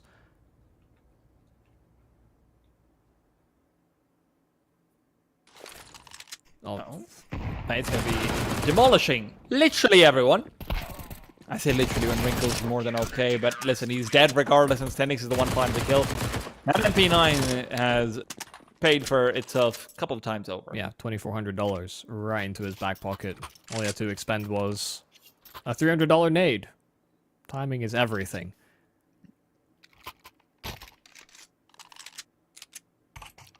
One of the things about the instant windows that I don't like in CS2, just for a really dumb reason, is that because the smoke is brown on the T side and then like the back of the window is also brown, sometimes I get worried like, oh my god, is there a gap in it? What's going on? Oh, So, I had there's a place, I mean, on dark on Anubis or underpass or whatever you call it, electric, there it actually doesn't look like there's a smoke there sometimes. So if it's inside of that, because that back wall is like almost gray, it sometimes just doesn't even seem like there's a smoke there. So. yeah. I remember thinking I missed a smoke once, and it was actually there. I think we had something similar happen in Mirage actually, so. Yeah. All these fancy new colors and new lighting. Nade open, info out. Thank you very much. 4 players on this A-bomb side. Bait have got to hit some fantastic shots, otherwise FORZE are lined up for a lead yet again. NPL moving forward. Stinix trying to play around these smokes, waiting for the push to come through. NPL's been good with patience so far. Will this be any different? Shalfi low, turns away. Duel's coming through, but Denier won't find the success that Captain Kurt did from the same position. Madison's just taking care of the palace push, but a double connector setup will be doing no favors for Stinix. NPL still alive and healthy. Owner just takes out his opposition, and although they had 4 players ready at the right site, they get literally nothing out of this round. Yeah, they called the save as soon as they lost that extra presence inside of Con. Being 5 versus 3, they didn't fancy their chances. They tap out immediately. Some real chances for B8 to have just taken control of this round in a number of different ways. You know, Shalfi clearing out the mid smoke with that HE and clearing all of middle, basically, bar underneath him. You know, there was even a chance that B8 maybe even get that boost up into window before they go for that split onto the A-bomb site. That's one of those options that was available to them, but even without making use of that, those 2 kills just happened too quick. The players weren't healthy. Chalfie running through a Molotov inside of the murder hole was very unideal. It's like a pressure cooker. Yeah, and I don't think he'll make that rotate again if he's put into the exact same position. You know, didn't have a chance to even really have any impact in that round. Interesting. They were thinking about going for the top end smoke, but they decide against it. MPL would rather just try and find out for connector all on his own. 3 smoke shoes for mid for just the 1 player. They're trying to accelerate back into A. Cynics will be kept completely occupied. He knows there's a player there because of the smoke extinguishing his Molotov earlier on, not just the footsteps. But in the meanwhile, NPL has found his way into jungle completely. No, it's still underpass, never mind.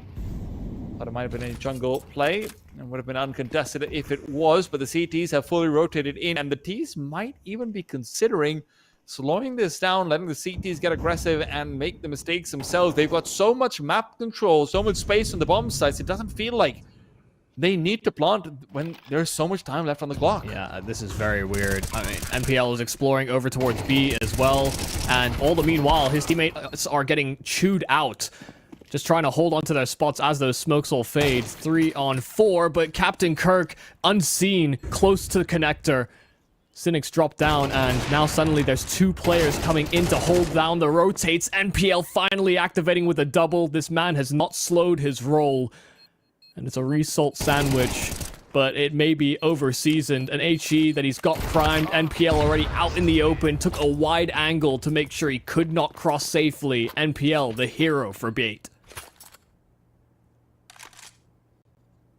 That was... Hasn't had the most impact in the T side so far, but you know what?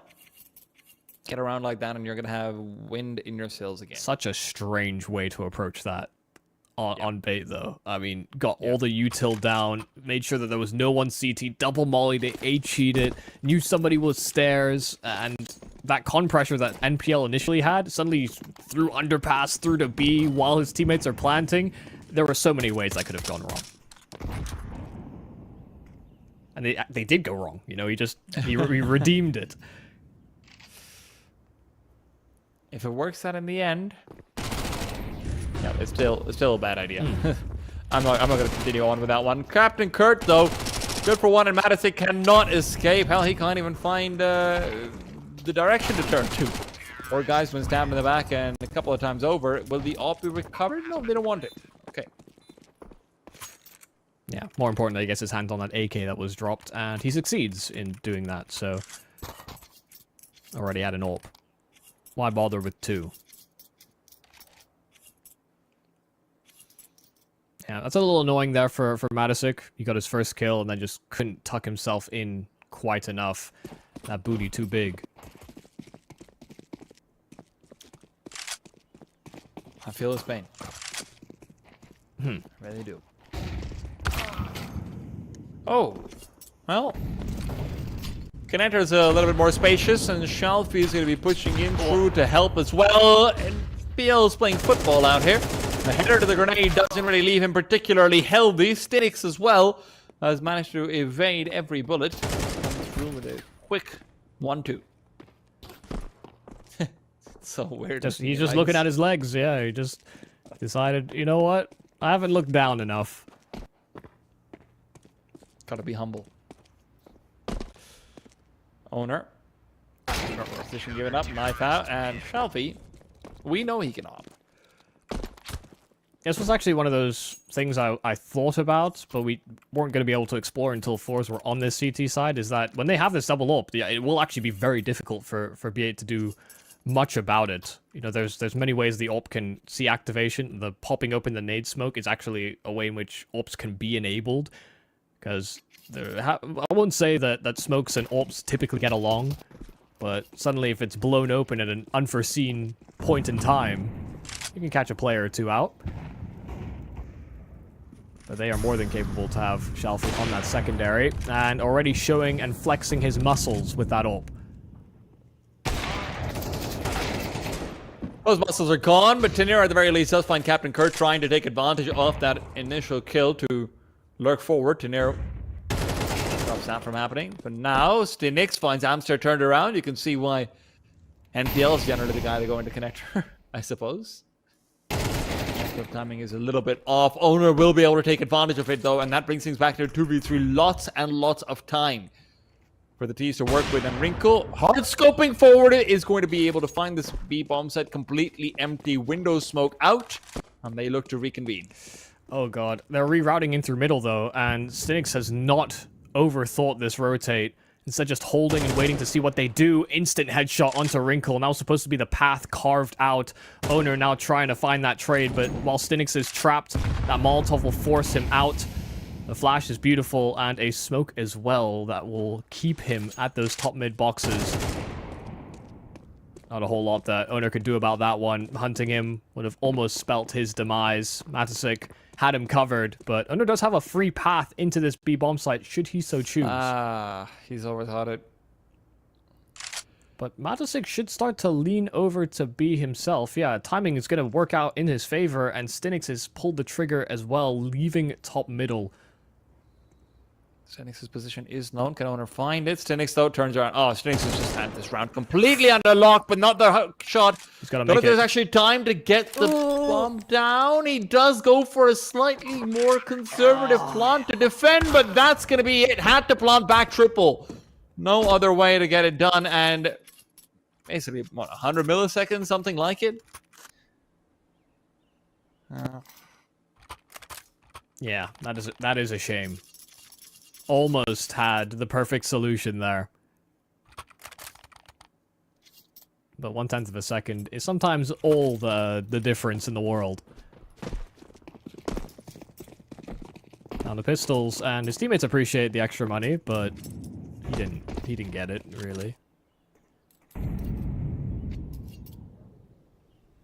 Man died after time. Oh wait, no. Actually, they don't get extra money. Never mind. Yeah, well, I was so confused. Like He got the extra $300 for planting, but Yeah, nobody yeah. else got anything. Like, why just dumb? No, that one was on me. It's nice to know that not everything points to the same direction of me being dumb. Glad. Naden and Owner is still hidden away, saw the but feet. those kicks are betraying him. That's the problem with those nice big basketball shoes. They are pretty noticeable.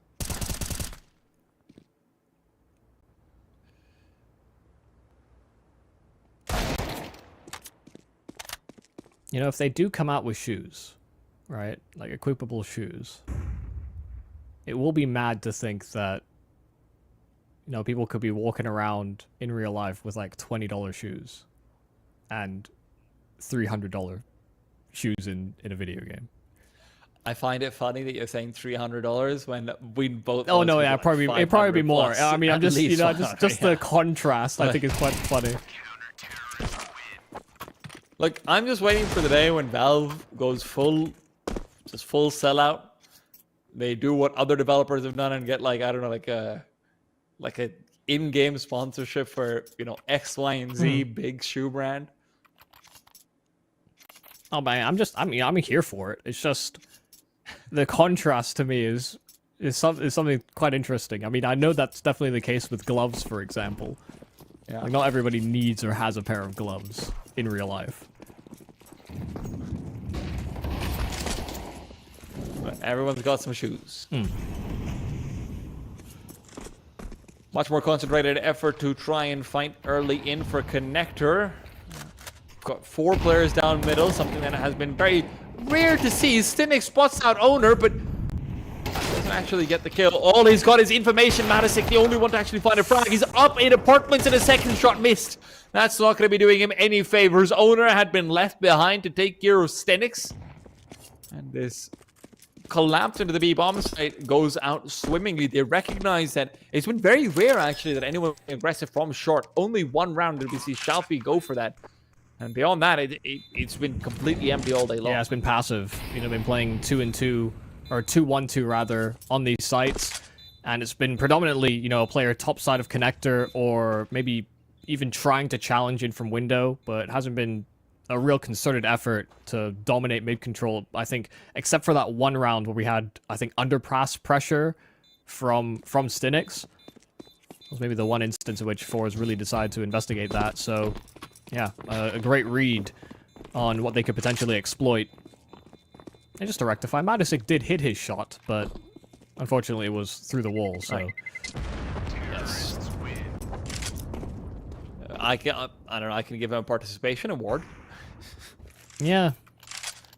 Listen, you get a lot of participation awards in CS2 as well. It's true. You do 20, or like, I think it's above 25 points of damage, or maybe even less than that, and you can be credited with an assist. So long as somebody else hasn't done more damage and not killed them. Yes, there's a reason why literally no one points out assists, unless it's some ridiculous stat like, oh, the guy's got 5 kills and 20 assists, and we go like, wow, the one game in all of CS where it's actually relevant. Yeah, I mean, as well, you know, you make the comparison to basketball, for example, or triple doubles, you know, where you're thinking about steals, points, and rebounds. You know, assists could end up being kind of like that when getting triple doubles becomes... the thing is, there would be no... It would just be like a double-double, actually. And I mean, the triple-double would probably be like 3 days... Actually, it would be more like a triple-triple. Point is, if ADR was like 100, and then you've got like, you know, good assists as well, then you've got some good kills, and, you know, maybe that's... Yeah, there's a way to make a metric, I'm sure. Yeah. But whoever came up with the term triple-double in basketball, dude, that is a baller term. Yep. Double-double sounds too much like food. Yeah. Resource knows exactly what's going on, but he's very lonely on this B-bomb site. The only player here, although rotations from Matisic will be coming in. Resource already gone. Stinix as well has hit the deck, and Owner, the only casualty so far from B8. FORZE want nothing else to do with this game. Yeah, they this round. I mean, they just simply can't do anything about it. I mean, they don't have the money to continue investing and justifying going for this retake. You know, having that AWP is going to be very valuable to them, as well as an extra rifle. And there's no real need, I think, here for Bait to hunt them either. Losing a player on short so quickly, they're still going to be concerned a little bit about the possibility of a retake. But B8 in control once again. A solid lead at the start of their CT effort. And while FORZE did come back, B8 get to 12 first. And we'll only need one more round to close out this series. It's at the end of games, as we saw from Ancient, where B8 can start to make some small mistakes. Of course, just a reminder to anyone, in case you were wondering, because obviously we didn't have a pre-show because we were having some tech issues. This is a round-robin group. There's 4 round-robin groups in this season of the ESL Challenger League, season 46 for Europe. I know that the European sort of format does change around a little bit, but this is going to be 4 round-robin groups. Every group has, what, 6 teams or so. And you basically just want to be top 2. And that's the best place to be. There is some more room for error than that, but yeah. This would be a very important win for either one of them, and NPL wants to close it out, but Taneer! That is really nicely done. Molotov to triple, but Shalfie's peeked out while blind, it looked like. I don't know if that was just the animation, but regardless, it is Wrinkle happy to take the frag over. Bomb is starting to make its way back, though. They've got a lot of space in middle on Amster. Amster wants to try and play the late game, and they want to try and play the B-bomb site. They must know. They must have heard via Amster that a third player rotated over towards that A site, and so they're stopping and freezing in place, maybe hoping that that extra man will start to lean back to that B-bomb site instead. Nice adjustment. He's been great this round. Spots out the bomb as well, and with that, the jig is up. Has to be a commitment, and soon Stinix, I think he might have spotted out Amster's gun barrel. I'm not entirely sure. No? Okay. He starts to make his way back over. Amster's got the call for a double jungle presence from the CT side, and again, playing close is Result. He needs to find more than he has a few times on the B-bomb side, and that's exactly what he gets done. Double kill found, and Amster, who was trying to play the late game, is now playing a lost game. Instead, 11th for FORZE. And the T-side economy is not doing great. That was Captain Kirka turning around, right? He was peeking in from ramp. Gotta keep your attention focused on what's ahead of you. He just exposed himself to a number of different angles. I know he has Ulper right behind him, but yeah, those are those small mistakes that can simply add up. They did have a lot of information to work off of in that 3v3, but information can only get you so far. Buy's not the most pristine here from B8. Amster down to attack, but the rest of the squad are making quick work of this mid control. NPL already inserting himself inside of ladder, and so again, this could be a lined up B-side play. They go and mitigate straight past that Molotov, and Shalfie gets caught looking the wrong direction. Result using a lot of bullets, but finding his secondary frag, and there is no hot pursuit here from the remaining B8 players. Still trapped in the apartments, and Amster now left all to his lonesome. A 1-on-3 presented to him. This could be another overtime. Feels like it's pretty much written down already, yeah. Nice call from Shalfie, though, the fact that they do put a lot more early presence out on the B-bomb side, just recognizing that's one of the things that was working out consistently for Bait. Just because it is kind of funny, though, that Shalfie, although Jerry's not in FORZE anymore, it does feel like Shalfie is living on with the spirit of Jerry with the calling, because of how much you can tell by, okay, on CT side, they think that basically they thought that they're going to be coming into B over here. Earlier on, he put Mountasic on a rifle instead of having the op, and then sent him out to play another place. It feels like Shalfie is very much playing the same philosophy of, hey, I'm going to play around the map and make myself the focal point. I still think I'm a star player. It's a little bit non-traditional when it comes to the IGL, but you don't really blame him as a player like Shalfie. Yeah. Trying to make best use of the assets he has, and he considers himself one of those assets. Mountasic, a lovely shot. A flash was primed, and both AWPers will exchange glances, but nothing more than a mean mug. FORZE still in with that man up. And now putting some pressure into the underpass. To near turn from a flash, and Nipple just couldn't do anything about it.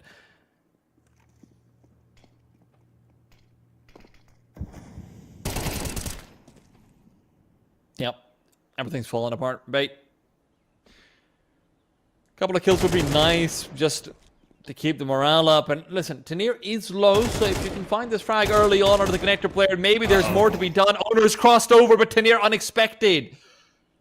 Don't know if they weren't keeping track. Don't know if the comms weren't going on. Considering Tanir had been playing around the vicinity of that area for a while, but regardless, going to be a million things. And Wrinkle, moving forward, does have the bomb. We'll be looking to get a kill first. Honestly, I kind of want him to just go to the B bomb site. Admittedly, that's because I see the map and I know what's coming in for him. But if he does go for them, that would be kind of a sick play. Watching out for a flank to come through as well. Resol has no need to commit other than looking for information. And Wrinkles found the one only to be traded away. Did he spot his gun barrel? Or did he just throw it out because why not? I couldn't see.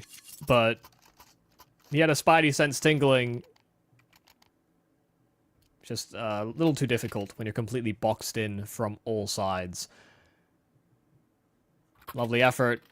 Nice to see that Matisic's getting involved in some of these early engagements as well. On Ancient, it did almost feel like he was, you know, a secondary thought. You know, Shalfie was showing some nice stuff on that AWP, but Matisic was playing relatively stagnant roles on his AWP. So I appreciate that, you know, he just might have had the spawn and thought, yeah, let's take this fight. Will you allow it? Well, I'm going anyway. He did a good job.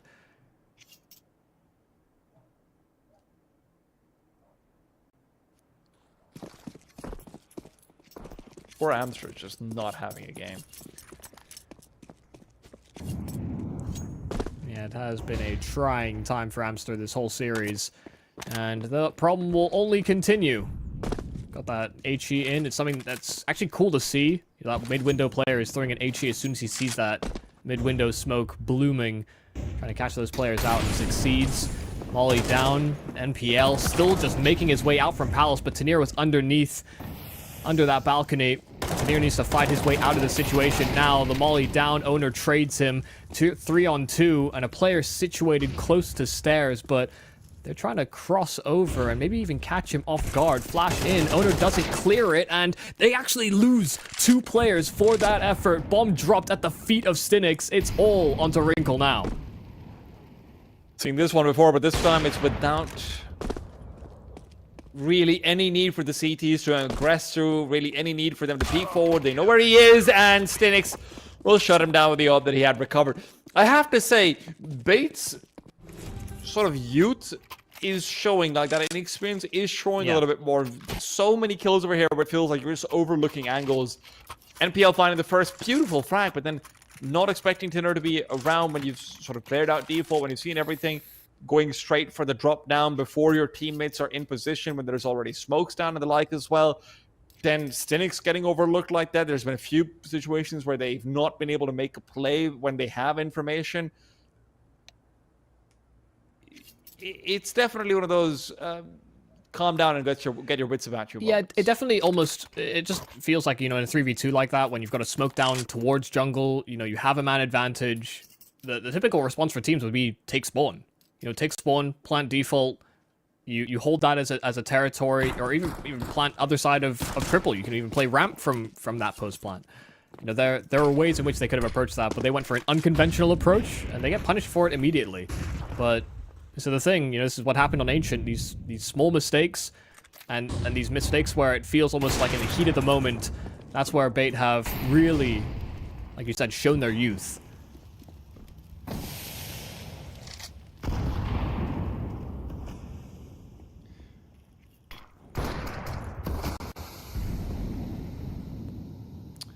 That's... I'm not even sure if he can see the player or not, but feels like he could. He did not. That's the thing with these smokes as well, is that they're somewhat RNG. You know, the edges of them aren't consistent. So I think there was a timing there for NPL where he was completely undetected, and it will be one of these B crunches once again with NPL activating late. Oh my god, the adjustment is fantastic! Resol can't get anything either! That is beautiful, Captain Kurt! Just a reminder, everyone, youth might mean folly, but it also means some strong hands.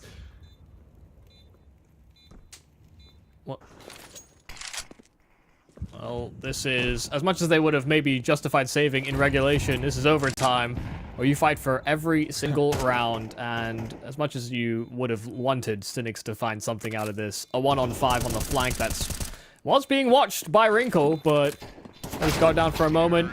Only another Captain Kirka frag instead. A 13th found here by Bait. It's not a complete one-sided affair moving out of this first half of the overtime. That was a lovely shot. Yeah, that was really nice. And it's not just that he reacted to the player popping up on his screen. He got one step from Shalfie. Yeah. And that was all he needed. The question is, what are we going to see from NPL over here on the CT side, right? We see 5 kills from across the entirety of the T side and overtime. He's really slowed down, and he was one of the big reasons why anything was even working for them in that first half. He's also got a timing.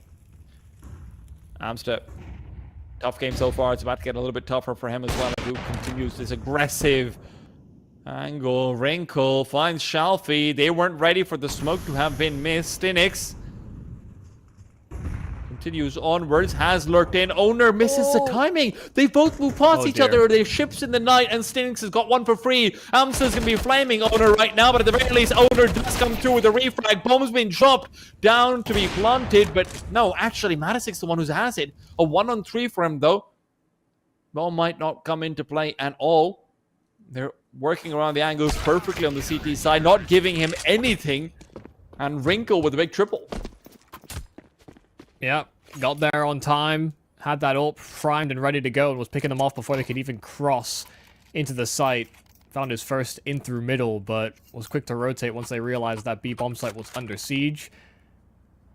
Yeah, Amster has not had the best of games, so for him to have, you know, an overlooked angle, he actually got onto the top side of the balcony, and they didn't really hard clear for him. If not for that, then could have been a much more one-sided affair taking that B-bomb site. Yeah.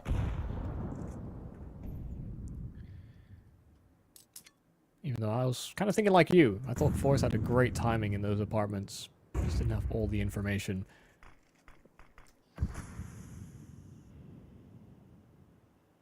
Solid position for Wrinkle to be fighting in from. He's got some backup with Owner as well in case he's being swarmed. Late mid from 2 players is honestly kind of worrying, though. Especially because they seem to have a pretty good setup. The assault. Yes. Yeah.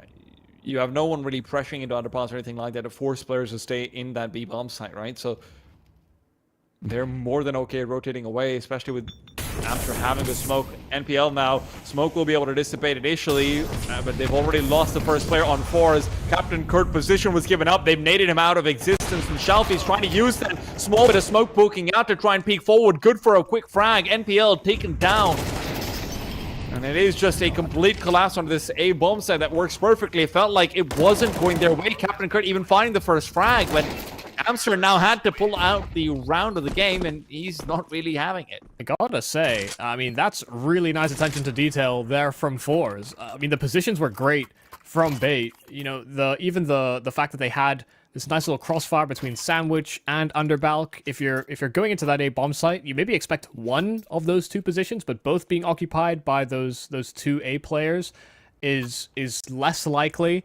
But they threw all the Molotovs, all the HEs right on top of those positions, and it just makes it basically impossible to play those spots.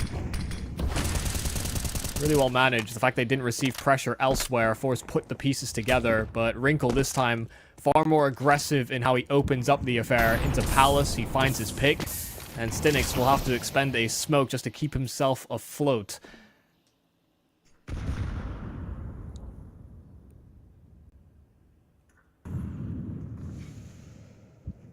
could be bad. reaggressing into Palace after getting that pick. They're occupying it late and just exchanging glances. Result ready for the peak, but the AWP right behind for the refrag. Oh, Matisik just running in, finds a quick kill. Amster on the AWP needs to find the frag, and he will do so. Advantage regained, but Amster's gonna have to be so careful playing around bench. Shalfie's already moved past to the back of the bomb site. If Amster starts to move in again, it's gonna be a free kill given up, and regardless, Shalfie just finds the angle. Rotation from Wrinkle is far too delayed. This seems like FORZE might have done it. Their positions are fantastic. All that really is left is NPL to try and make a move. Coming on this flank, if Wrinkle's able to backstab into it, I mean, there's a very exposed Shalfie in an E-box. This has to be a blinder of a shot, but just escaping. Shalfie switching out to that AWP and having it in place, but hits the shot just in time, and Stinix has him coming out of the apartments. FORZE don't get 2-0'd. They force us into an Anubis, and it is a nail-biter finish once again. We need overtime on both our opening maps. Man, I have to say, though, NPL dropped off like a rock in water right there. It just felt like there was getting absolutely nothing done in that second half onwards. And sure, Amsterdam had a rough game all throughout, right? But you can't be losing out your connector player in overtime when it comes to CT side, and even when it comes to T side, he was being given a lot of really good positions, a lot of really good spots. And considering that Owner's performance from the first map was never going to be sustainable, he's not getting another 40 bomb, right? This was where he was really needed. Yeah, I don't think I'd be as critical. You know, there were definitely a lot of shortcomings for Bait coming into this game, and, you know, even getting into a position where they could have won out in regulation. That was something that we had to bear in mind, that, you know, they are an inexperienced team. They've been chugging away through a lot of open qualifiers. They've been going through league systems. They're one of these grinding teams that's trying to find their foothold, and NPL is also a more recent addition, but has been able to slot in with some nice kills. Yes, going from 19 kills in the first half to, 5, I think, moving out into the second and then over into the overtimes. That's obviously unideal, but I think it's also very valid that a lot of players would have similar drawbacks or fall-offs. You know, CT side isn't always the healthiest transition, or T side, rather, isn't always the healthiest transition for those types of numbers. But a really well-put-together T side performance in the end of overtime there from FORZE. Found some good solutions, hit some nice shots, and also, even though they found themselves in a couple of awkward scenarios, still seemed to make use of that to actually weigh in on some of that inexperience that Bait had. I mean, you could also see Stinix having so much more of a comfortable time on Mirage compared to Ancient, right? Some of those timings that he was going for in Ancient were never working for him, but on Mirage, there were so many places where, yes, he wasn't necessarily the highest fragger, but he was just so annoying and connector and short in pretty much everything he was doing. But we've got to see whether he and the rest of FORZE can continue that performance going into Anubis. We're going to be back after a short break.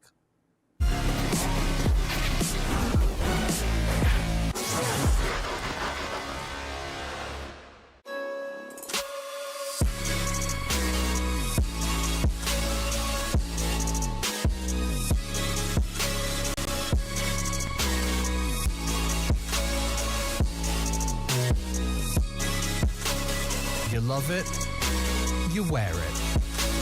What's your style? Get your merch at shop.eslgaming.com.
Anubis will be the decider as we head into map 3. FORZE looking to start things off on whatever side they want. Honestly, I don't know what map is what sided in CS2. I don't know if it changes anything at all, but yeah. Well, Anubis is one of the most T-sided statistically from Go, so still expect that, probably. But yeah, I mean, CS2 will change some things about balancing. You know, we just have to wait for more numbers, more games, more officials before we start to make any of those types of conclusions, right? I mean, I think our main problem is that CS2 and Go are similar enough that we feel like we can extrapolate. Yeah. But I think it's nice for us to take a break and just think, okay, it's its own thing. We'll see how it develops. They're similar enough to extrapolate, but also different enough to make me look dumb. Yeah, I mean, different enough to, I wouldn't say it's just about making you look dumb. It's just, there's an argument against your extrapolation, so. Amster's on $500. I love it.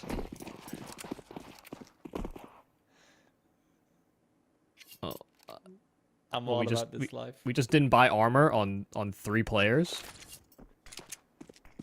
Oh, I was so obsessed with the wrong thing, perhaps. Maybe they forgot. Who really knows? But considering the headshot from Tenair and Stinix are coming through, maybe it doesn't matter. I don't know. I don't want to... They need the plant, surely. Go too far into it. Bomb plant will be allowed, and yeah, this is strange.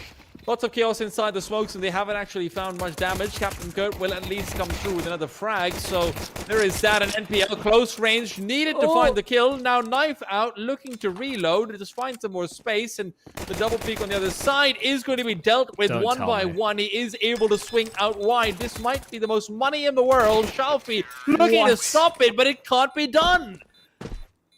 Who needs armor? He's got 100 HP. That is so absurd. He's got 100 HP. Okay. Genuinely, 1 or 2 players I could have excused. 3 players not buying armor, like, is that actually an oversight? I mean, to be fair, they have these 2 smokes that are down, and it does create a solid enough barrier that, if you're getting spammed through the smoke and you die, you get spammed through, and it's just, it's kind of unlucky. They didn't take... I don't know. They didn't take proper gunfights when those smokes are down. That's just a wild play from NPL, though. I like that I was so zoned in on Amster having 500 that I didn't notice the 3 players at 8. Yeah, I had to double check my vision for a second. Like, did I need glasses? How did 3 players have $800 still? Well, we don't always gotta spend money to make money. Apparently. So. Thinks he's gonna keep on going through with the Deagle taps, but nothing really.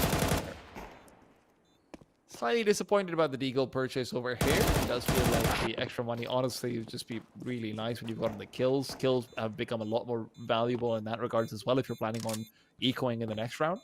But lovely shot. I think he should stick around. He should have stuck around in canals. The chances are the bomb was gonna blow that gun further away from the bomb site, and it's recoverable. Oh, okay. You know what? He's proven you wrong. He barely stopped. That shot didn't look like that should have hit, but good for him, I guess.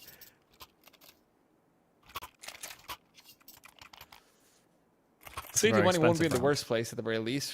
With the extra money from the kills and the Galil, you're actually going to have more in Molotovs than maybe you'd expect. They have gone for 5 head armors, so obviously you'd understand it in most cases, but they don't know that there were 3 players with $800, so there's more like rifles than you'd expect, maybe. I think because they did so much damage coming out of that round as well, though, they're maybe anticipating more Galils, so... Or SMGs, perhaps. But that head armor can make a difference.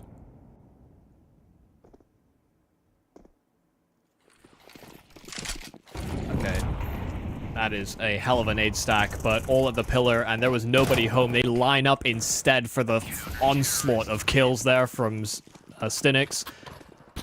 And it's a completely one-sided affair. Barely a lick of damage done to the FORZE players. Yeah, welcome to the most underwhelming round you're going to see. I saw those nade stacks. Like, they heard the player jumping back site. I thought the nades were going to somehow magically end up on top of him. I don't know how or why, but You know, I felt like they had information to play off of there that they just completely neglected.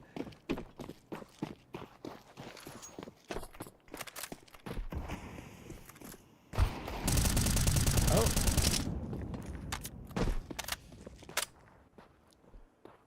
No pressure out towards the B-bomb site with the Deagles is interesting. You're very often going to see just a player trying to sneak out a quick tap through, just jiggle out every single corner to the B side. It's very, very conducive to 1v1s actually if you're trying to drive peek in and the CTs haven't been smoking it.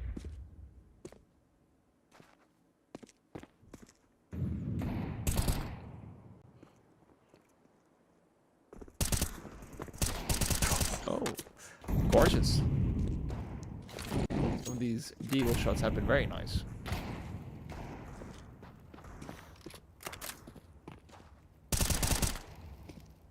Well, at least it's kept into FORZE's court, and these weapons are falling out of their hands as well. Not an instance where losing one player in an advanced spot suddenly makes your chances of winning this round worse and worse by losing a rifle. But they have conceded control over middle. I don't know if that rifle was ferried away. I feel like it's very unlikely, so they actually can grab their hands on what was Shalfie's Galil? Wasn't sure what he had, but more about playing the bomb sites. Results low, so Matisik has to stand his ground. They don't actually check him initially, want to go for the wide swing afterwards. Now Matisik got Result to at least buy him some time, even if that was basically a death destined to occur. And they can clean up. 3 players kept alive, nicely done. CTs are going to be very happy with this and now have a chance to build up money. Another change that has happened to this game is obviously that you can shoot through smokes, something that is of note. You always were able to shoot through smokes, but you actually, create a hole inside of the smoke that makes, the A1S less effective at spamming the smokes than it used to be. You're more traceable, where those holes emerge is, people can calculate where you're shooting from. Whereas before there was basically no counter. Shalfie will not fire no shots downrange. They're trying to run him down, and an instant ding. Shalfie's in for a world of pain.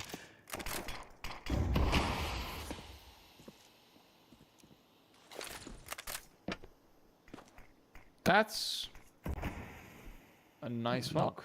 I don't know that is that what he meant to do? I'll tell you, Michael, that's the plan. Just make it a lurk smoke. Start working in behind it. Threaten them. I think Tanir is a little scared by his own smoke, really.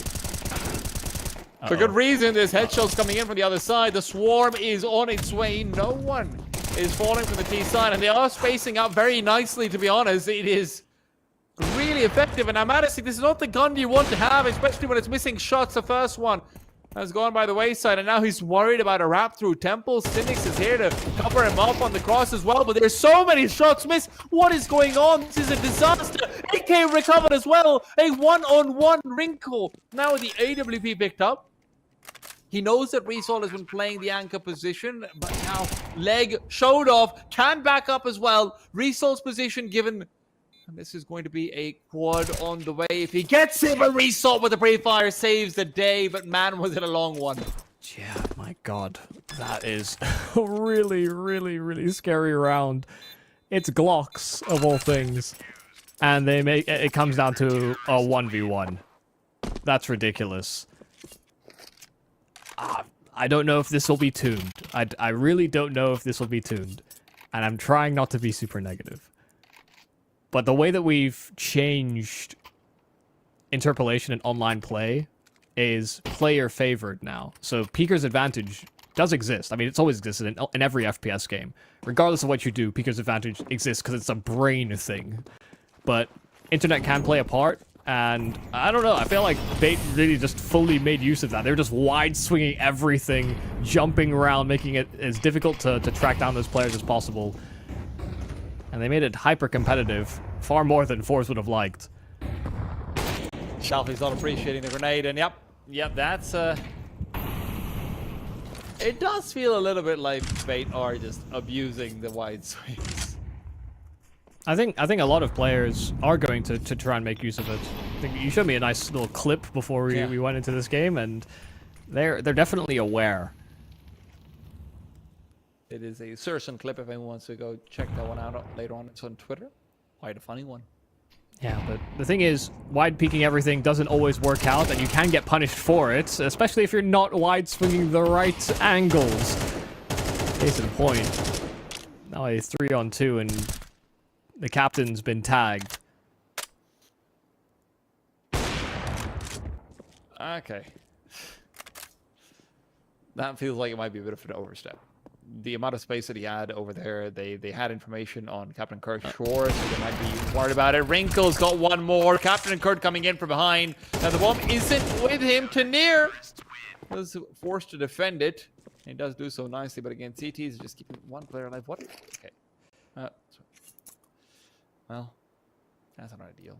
Yeah, he wasn't sure what to pick up there, I felt like.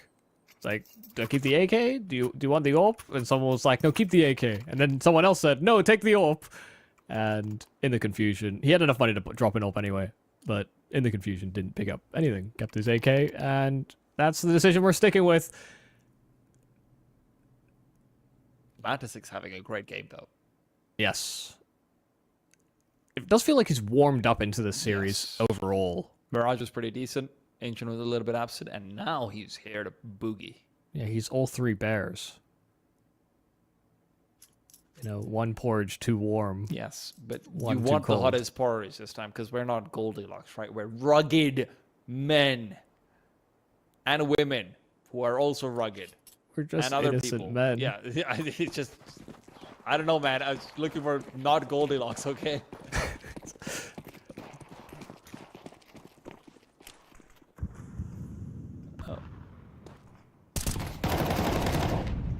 Flash being held, not really needed. Stinix just takes the swing. Okay. Just in case there was a rush coming in, I suppose.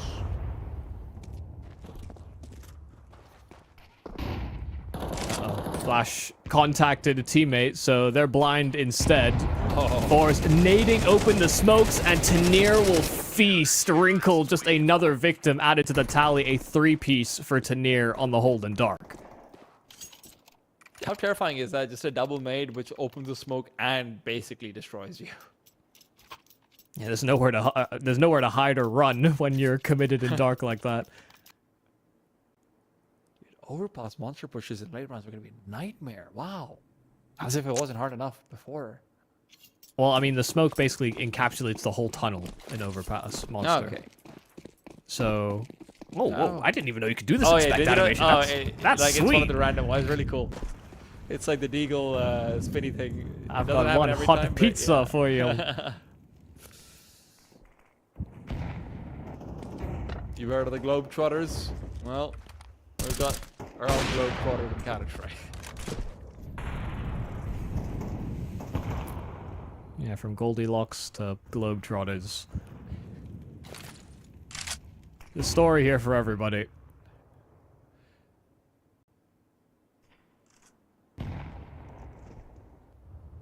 This could be a nice time to go for this A-side hit. Bait with quite a lot of space, and actually still hearing a lot of fumbling round that B bomb site. So util sails over, and there is a cheated rotate at the moment. Shelfie trying to make his way over, but the util so far so good. Amster taking space and doing damage, taking attention away. Result down to low HP, but they siphoned and found that player that was supposed to lean over from Temple. And Bait have actually pumped the brakes, not fully committing. Instead, they want to re-exec into A later on. Matusik spotted, and Wrinkle dealing with him. They're still not committing. The double pump is fine and all, but you don't actually have utility to re-execute because of how much was used early in. FORZE have still leaned players back to A. Result had never really left. And at this point, I mean, Stinix has heard players down in the middle as well, if I'm not wrong, rather Shalfie has. And Shalfie, well, he's traded, so the double pump works out at the end, just contacting into the A bomb site, but that could have been disastrous. It does feel like a little bit of that has to be coming down to Matisik trying to get aggressive and find that player backing off, only to be traded by Wrinkle. Mm-hmm. I think the scary part, and the thing that Bait were trying to probably play off of, is that bomb was spotted, 2 players inside of A main. There's definitely a world in which they reroute back through canals, and maybe they have a lurker through B. You know, they're really banking on the fact that FORZE are going to think along those lines, but even with Shalfie being that extra man on that A site, you know, just having the fact that Result was 1 point of damage away from death. Having 2 players is nice, but not when the gunfights don't feel fair.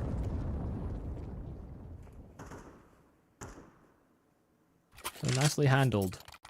Didn't overplay their hand at any given moment. In fact, maybe should have played their hand at several moments, but still found a way to win out.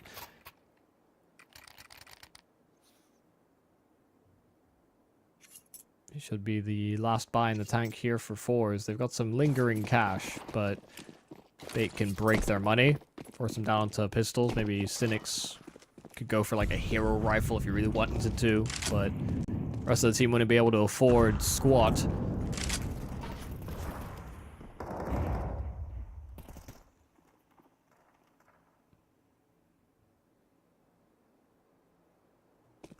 And NPL not taking the bait. I thought for sure he was going to swing out as soon as he heard the reload there from Shalfie. But for all he knew, there was an extra man in middle. It's a lot of mind games, a lot of toying with ideas. Real wide peek, and the perfect setup there for Matisik to sweep away with a kill, and both players disappear into the night. Wrinkle's not going to be too happy about that shot being missed. Captain Kurt wouldn't be either, but he's dead, so emotions be damned. Late round hit under the A-bomb site seems to be coming in again. Not too much utility to be committed. Result keeps himself alive and gets himself a second as well. He's had a great time anchoring this site just as far as staying alive and getting to 1 is concerned, but multi-kills have evaded him.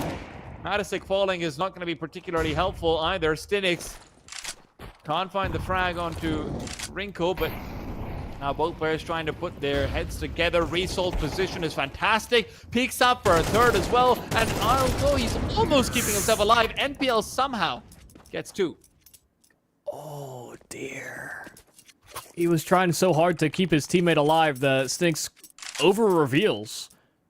Definitely a chance for him to have swept that away. NPL, very unlikely to think that an extra man was inside of A main. I think there might have been an audio cue.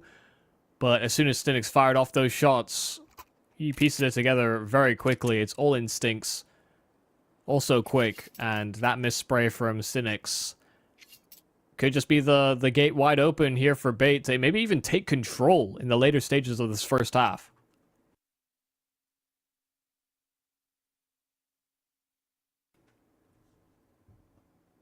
God, just to think of how they've gotten some of these rounds as well. Just the double pump earlier on obviously comes into mind. It such a hard-fought A-site hit over here as well, where NPL literally has to get the double kill in the end in a position where it feels like FORZE has played everything perfectly.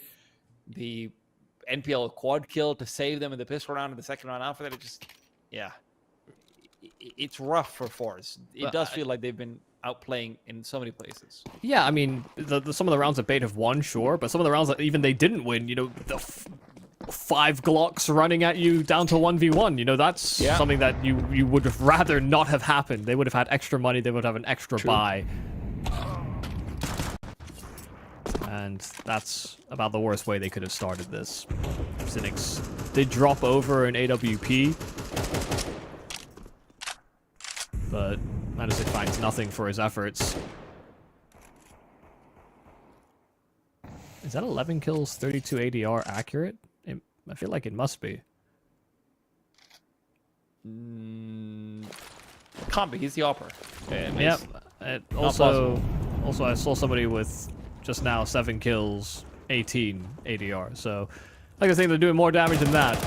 Oh, actually, yeah, I think the ADR stat might just be broken because of the new damage counters and stuff. I don't know.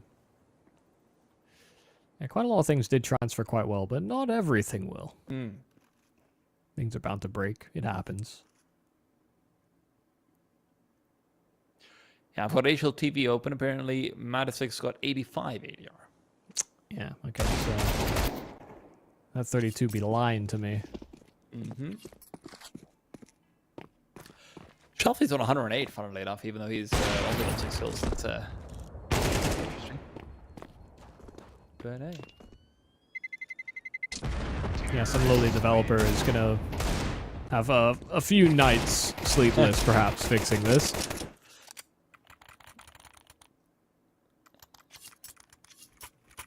Bait are Glock fiends. But now they have that economic advantage a little bit more built up in their back pocket, while FORZE are clamoring for rifles. This determines who comes away with an advantage in this half, most likely. FORZE don't have an extra buy in the tank. They could very easily maybe even equalize should they lose here.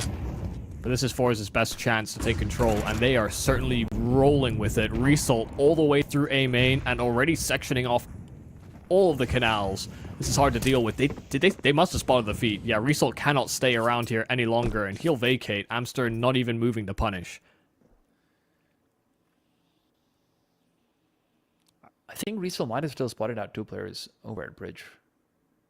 Not sure about that angle. Not when you see Held very often.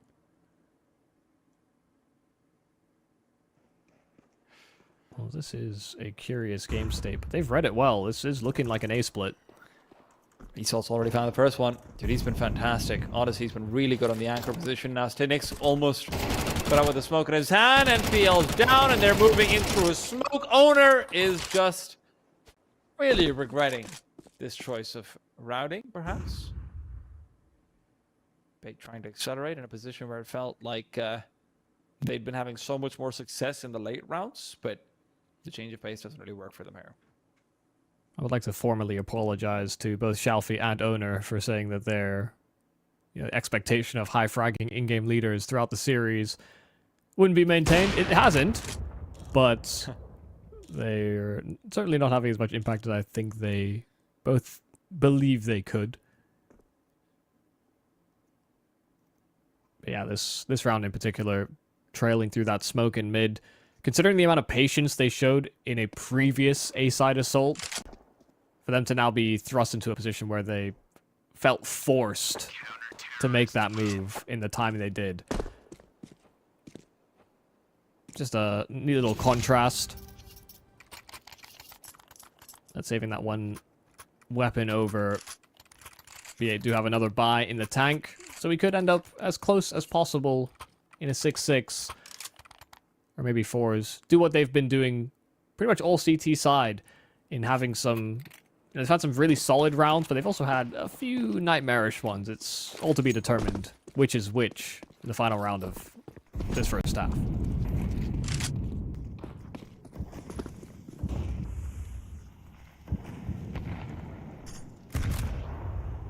B's really not been putting any pressure out towards the B bomb site consistently. They just have maybe one player holding on for it. No one really trying to threaten too much. NPL finds a great kill on Shelfie and a second as well. Matasik taking down, maybe regretting the decision not to change positions, and NPL just wants to take the 6th round on his own pretty much. Gifted this. Absolutely gifted. Here. Molotov behind him, nowhere to go. 6-6, as even as can be. But honestly, FORZE should be happy with this outcome. Should they? I mean, just in terms of pure round numbers, like, 6 rounds on CD sounds pretty good. Yeah, no, I mean, all things considered, yeah, T-sided map. I see where you're coming from, but some of the rounds... Yes, they could have had a lot more. Yeah, some of the rounds that they were losing or almost losing, I think there's a desire for it to have been improved. I couldn't quite believe NPL's luck that last round, but hey, he punished mistakes, and he just kept on hunting frags. Players with nades out, why not? Anybody holding onto extra money on the FORZE side? Tanir has, so... Maybe your hot take wasn't quite so hot anymore. I'm just on the meta, baby. NPL and Wrinkle, they're sticking to the only meta that really matters. Shooting people. And being pretty good at it. Oh, this is weird. Result might think he's got some kind of advanced play here. but they heard him go into Temple. It's really on to Shalfie just how much room can be attained, because there is a player kind of stopping him from getting access to that bomb. This round has gone up in smoke, and it could completely fizzle out. Shadow spotted. That's a fight you're not very often taking on a T side, so I could see how that's an area you don't know that you don't have that advantage for. Either way, Result has a real uphill climb, and now not hitting the insta. He'll fall all the same. Lovely round from Bait, just to get aggressive out through A main. There was nobody looking for it out on FORZE. They were instead so fixated on the idea of somebody peeking in from dark. They just get shot in the side and the back. We've seen a little bit of discussion around the MP7. What do you think about it? Like, more players are going for it in CS2. Like, what's your take? It's not worth it. I think in theory, it could be quite good. I think the hit registry feels quite nice with SMGs, especially like these long range fights. But the extra cost, and it's just not that much better. Yeah, I wouldn't spend any money on it, basically. Especially on the CT side, it feels like the MP9 is so good, as NPL just showed us. Yeah. It's more accurate when running, more accurate when jumping, higher fire rate, lower armor penetration, sure, but costs $500 less. You know, there's just so much going for it. Yeah. I think the only argument you can make for the MP7 is, like, if everyone starts second round saving, then it is better against the guns, while still getting some money, right? So yeah. Found a substitute rather than MP9 substitute, but owner is gone. Phoenix is the one to escort him into his grave, but he can't really send any company forward. Result, whoever will have better luck. Well, hard to step. Tanir is very conscious of the fact that, yeah, NPL's up to his old tricks in middle.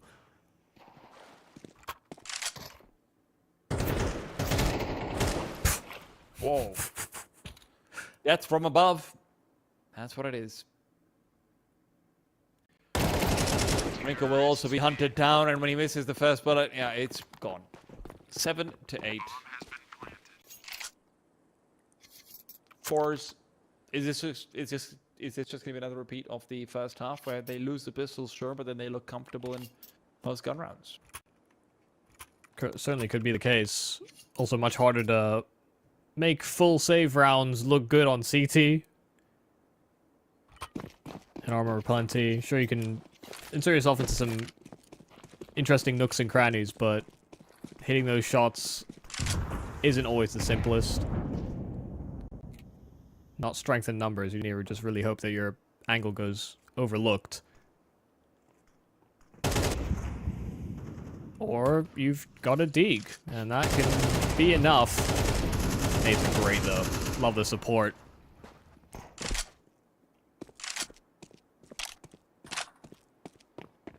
But I do hate that they didn't cycle that gun away top middle.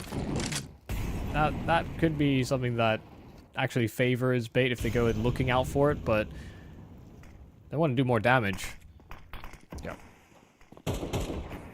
They're not too interested in saving.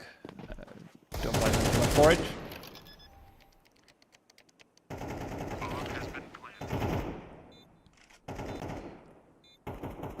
Might want to change their mind. I don't know. Plate round Bait just trying to push through the smoke would be a death trap. You can't really do all that much here, to be honest. Even as far as damage is concerned, getting 3 players through Temple just seems unrealistic. But hey, gotta try, right? Yeah, they had a buy in the next round anyway, right? And that's the way they justify it. Do more damage, set up FORZE for a little bit of sadness, potentially, if Bait answer back here. But they built some cash. They didn't have any more casualties after the 1. God, everyone's double upping.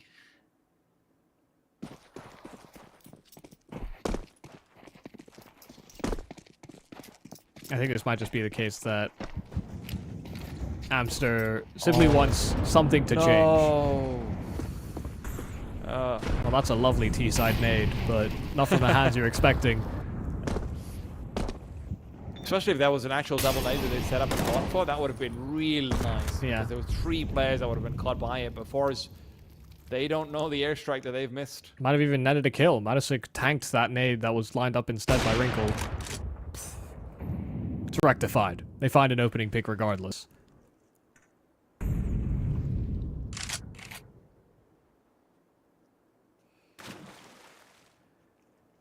It's a very loud audio cue. Dropping into the water like that, so extra rotate will start to make its way over, and Wrinkle and Captain Kirka don't even need the help. I am so curious about where the FORZE flash popped. They were not blind at all. Like, neither player was even slightly blind. Yeah, not even partial. Yeah. Like, it feels like they might have tried to throw the pillar flash that's supposed to pop behind the pillar, but then it just popped behind the pillar for everyone. Like... Ruh-roh. Oh, I thought he was gonna knife him. The captain is a disciplined man. He's a military man.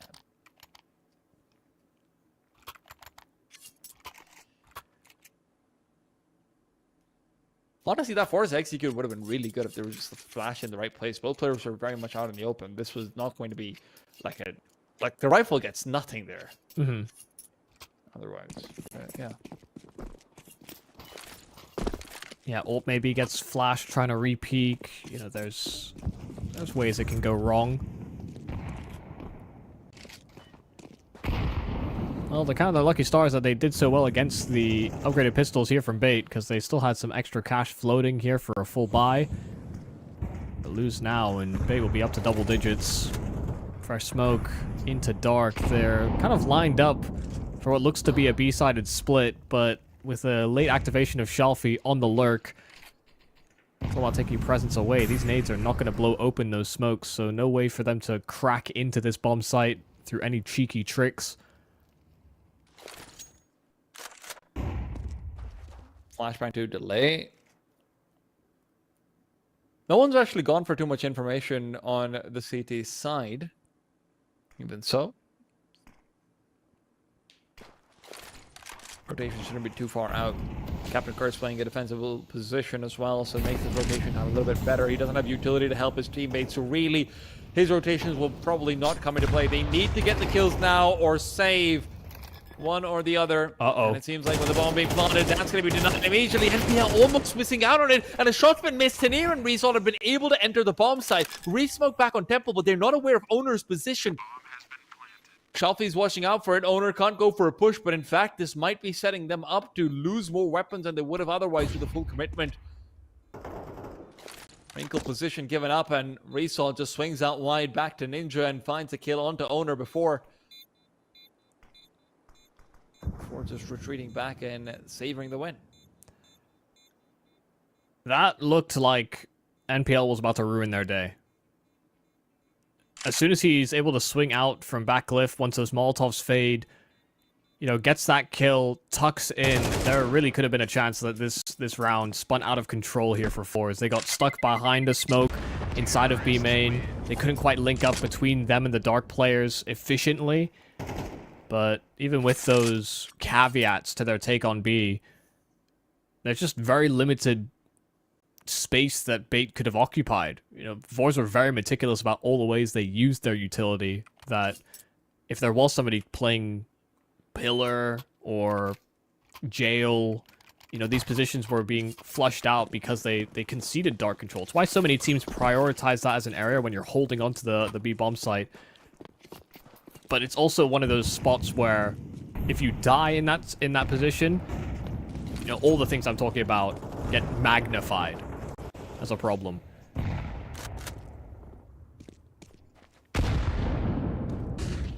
After need the flashbang to help him out. Mad, what is going on there? Yeah, miscommunication. Somebody said to Molly off main and both pulled nades.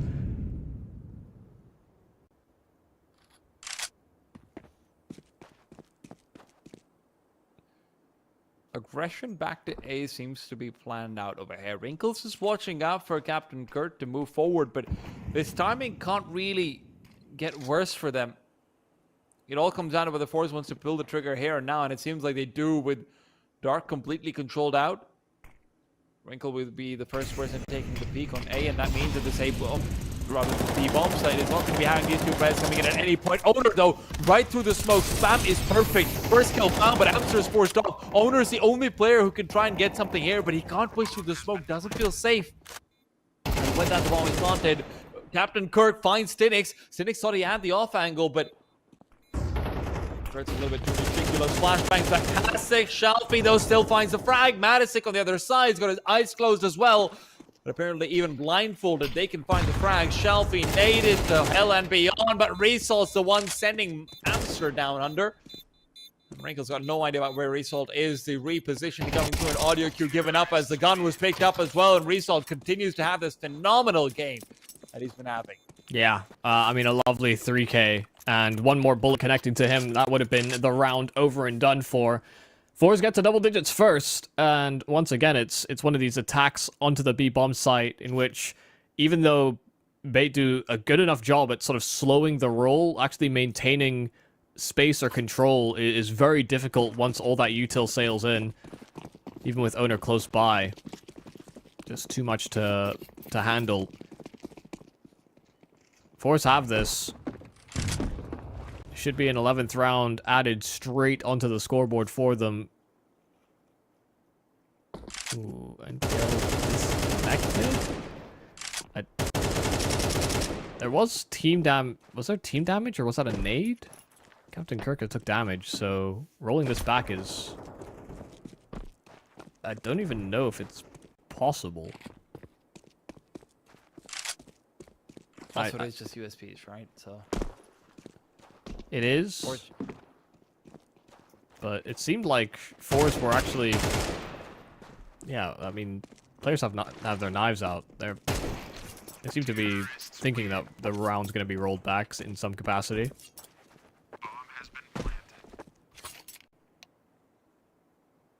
Yeah, I just mean that it is USPs, right? So even if the win is sort of... Like, people probably aren't going to contest it on Bait's side, even if the admin is just like, hey, yeah, no, yeah, FORZE should get this because Captain Kurt got damage early on, right? So, yeah.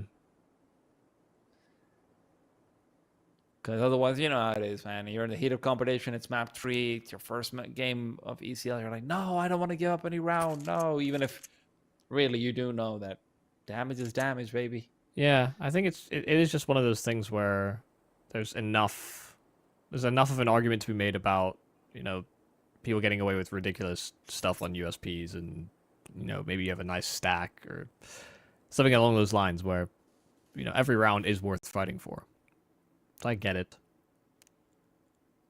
But it will be a tricky situation because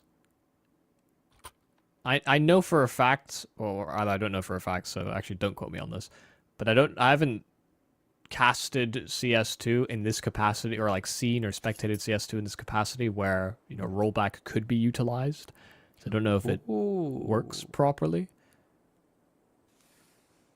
Oh god, that would be a nightmare. I didn't even think about the matchmatic thing.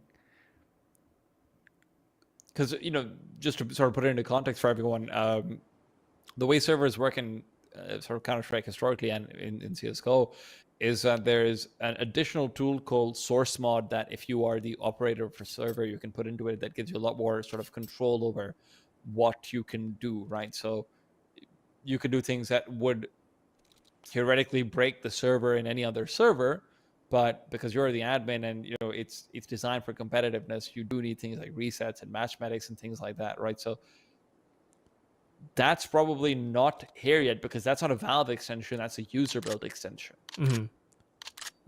Again, one of the good things rather about the changeover to the new game is that a lot of the systems, from my understanding, like the APIs and all the game data integrations, a lot of them are very similar. Yes, but they're not completely one for one. The plugins aren't. None of the plugins are working, by the way. Like from what I understand, even the basic plugins had to be rebuilt, and, you know, people were tweeting out about how they've, you know, they're some of the first people to sort of make match sort of refereeing plugins and things like that and everything, which even make these matches possible to hold and to host. So yeah, feels like we are having a reset. Yeah, are we? we did get a Okay. rollback. Okay. And that seemed very simple, in fact. You know, there was no time delay, everybody died, the round's gone, and we're right back into the swing of things. Hey, man, FORZE really did fix everything. I mean, or is that, you know, that programmer, he did work They were overtime. pretty fun, honestly, yeah. So as I was saying, USPs, probably an 11th dialed in here for FORZE. Even though they had this round reset, even though they spent the time to make sure that it went their way. It's about doing damage and seeing how much more damage they can do. Hey, 2 kills ain't nothing to scoff at. Still a FORZE round. And they lost an extra rifle. Shelfie only had an SMG and he didn't get to swap out to one of his fallen comrades' weapons. Not entirely insignificant, I'll give you that. Especially because they're keeping that SMG moving into a full-on gun round from bait.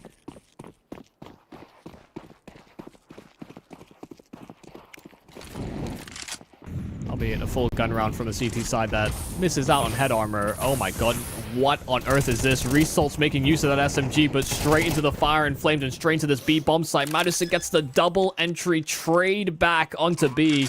Sure, they're down a man, but they've got that bomb down. Insanity has ensued, but now the flashbang will not be dodged. Madison can't find the frag. He can't pull off what Shelfie did earlier on. Stinix, the man from the east, has to come through and do it all on his own. Can he peek out for an early duel? Well, he can, but he can't really win it. It's the problem. If anyone's wondering what happened over there, that's a set strat. Stinix mollying down because your teammate Smolly does very little damage to you. That's just a really annoying set strat. That's just so cheese. Yeah. Like, your own Molotov does double damage to yourself, but your teammate's Molotov does half damage to you. Does your own Mechanics Molotov do said- double? Yes. That's where you're gonna die really quickly if you, like, miss throw a Molotov into yourself with an anchor. So, I've done it, trust me. Is it double from the half? Is that what you mean? Like, it's like normal damage? It's No, actually double. it's like 8 damage per tick instead of the 4. That's what it used to be. And Right. for your teammates, I don't know how it works with sub-tick. Yeah, But, that yeah. just seems kind of wild. I never knew that. We'll have to do some testing.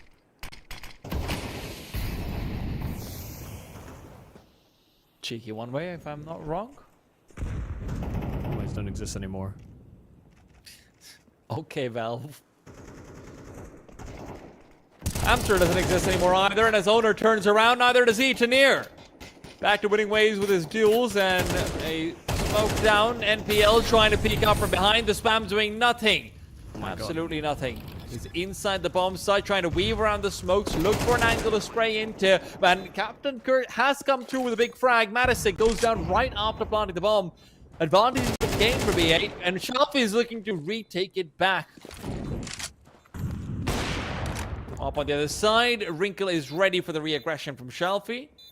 Shelfie thought twice about it and went for it regardless.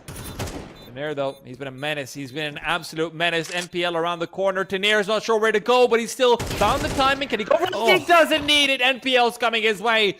12 for FORZE as they find a match point. Oh my goodness. I mean, Tanier gets 4 kills. First the entry, the follow-up is great. And even though he looks a little flustered, a little confused about where he can or shouldn't go in that 1v1, pieces it all together for a round in which FORZE maybe even should have lost that round. You know, put a lot of faith into spamming through smokes to cover off areas. NPL played that so well, and for FORZE, that for them to have pieced that together by the miracle that Tanier's come together with that clutch, it's quite astounding. So many of these chaotic, grimy rounds, Bait have put serious pressure onto either individuals or even all of Team FORZE. But yeah, here we stand at the final hurdle, and FORZE may just leap straight over Bait, even after all of those antics and shenanigans.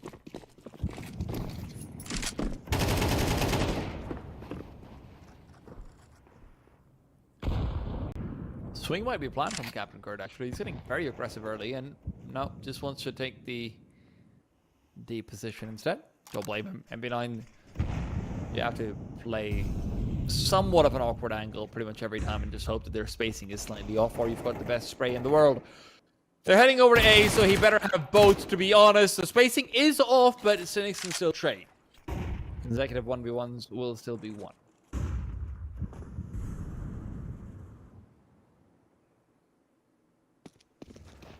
Double push in through canals, so there will be a quick flank available here for Bait, especially if FORZE continue to commit forward into this A bomb site. It is being watched out for. Tanir's turned his attention back towards A main, but could get caught looking in the wrong direction at the wrong time. Shadow gives owner away and a player deeper. NPL gets nothing for his efforts too. Wrinkle, one kill in consolation, but it's looking like FORZE have it. Amster, one kill found and Shalfie left on the lurk, but he'll trail through that smoke at the perfect time. A 13th for FORZE and a 2-1 against Bait in their opening round of ESL Challenger League. And again, man, I'm so surprised that Bait keeps on taking it this close, to be honest, with a player that's basically absent, unfortunately, right? We've seen now 3 maps, one of which that goes to 2 overtimes, one of which on single overtime. Amster had an average of 8.6 kills per map, right? That's unfortunately just unacceptable, especially if Owner is the one doing the calling, and Owner couldn't really step up the same way on Anubis. As a result of that, it felt like Bait had so many of those sort of 1v1, so many of those boons granted to them, so much going their way, and they could still only get 10 rounds.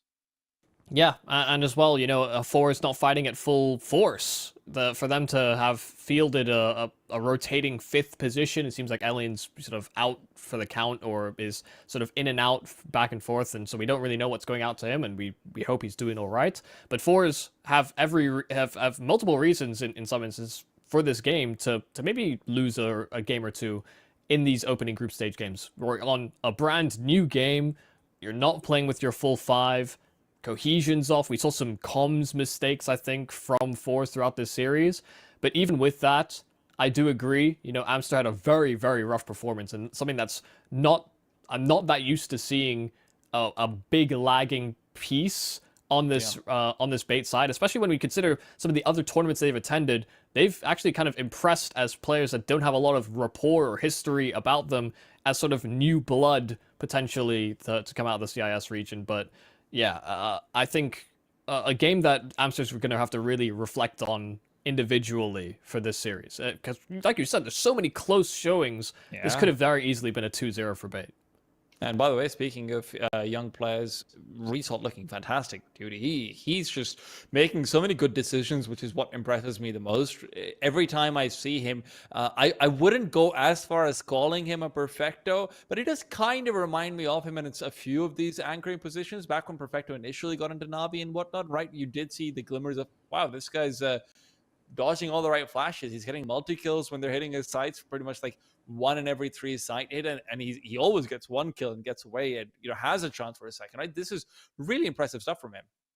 Yeah, and as well, you know, I think you touched on it early on in the series, but if we're just contrasting that, NPL is a player into Bait that, you know, relatively new addition on loan from Navi, but you see some of the instances where when he's in a position that, you know, you substitute many of the other Bait players in his spot, he seems to take a lot of initiative and takes a lot of these aggressive fights. He obviously understands that he has had that experience, and he's fully running with the punches. I mean, I was impressed with NPL in a number of different circumstances, even in a losing effort.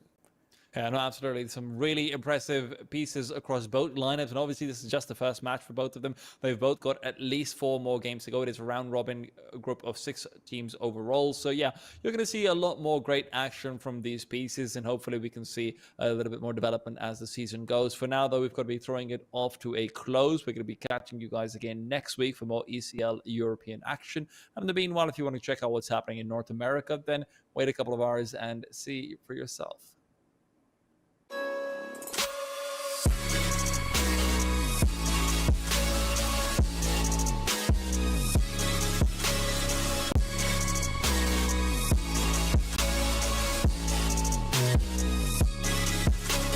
You love it, you wear it. What's your style? Get your merch at shop.eslgaming.com.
wake up, don't speak for a couple of weeks. I'll be in his place till he calls and says he's sorry. This situation's on repeat, just like a scratch on a CD. It just gets deeper when you hit rewind. How many nights will you make this decision? Nights ending tears and it's blurring your vision. You know he don't love you, what you holding on to. Scream through the phone even though he won't listen. So I'm still at your place, trying to make it okay. He's miles away, I'm left here with you. Say that you just need someone caring for you. When will you see me more than you rescue? I'm feeling kinda used, yeah, like a drug that you take when you're sick of crying all your tears away. Is that all I am? All I want is for you to be happy. You know this ain't healthy. Do I make you happy? How many nights will you make this decision? Nights ending tears and it's blurring your vision. You know he don't love you, what you holding on to. Scream through the phone even though he won't listen. So I'm still at your place, trying to make it okay. He's miles away, I'm left here with you. Say that you just need someone caring for you. When will you see me more than you rescue? I'm doing everything he doesn't do, but I'm still not enough. Even your parents know I'm good for you, but I'm still not enough. You wanna be done with him, you're stuck with him, 'cause you don't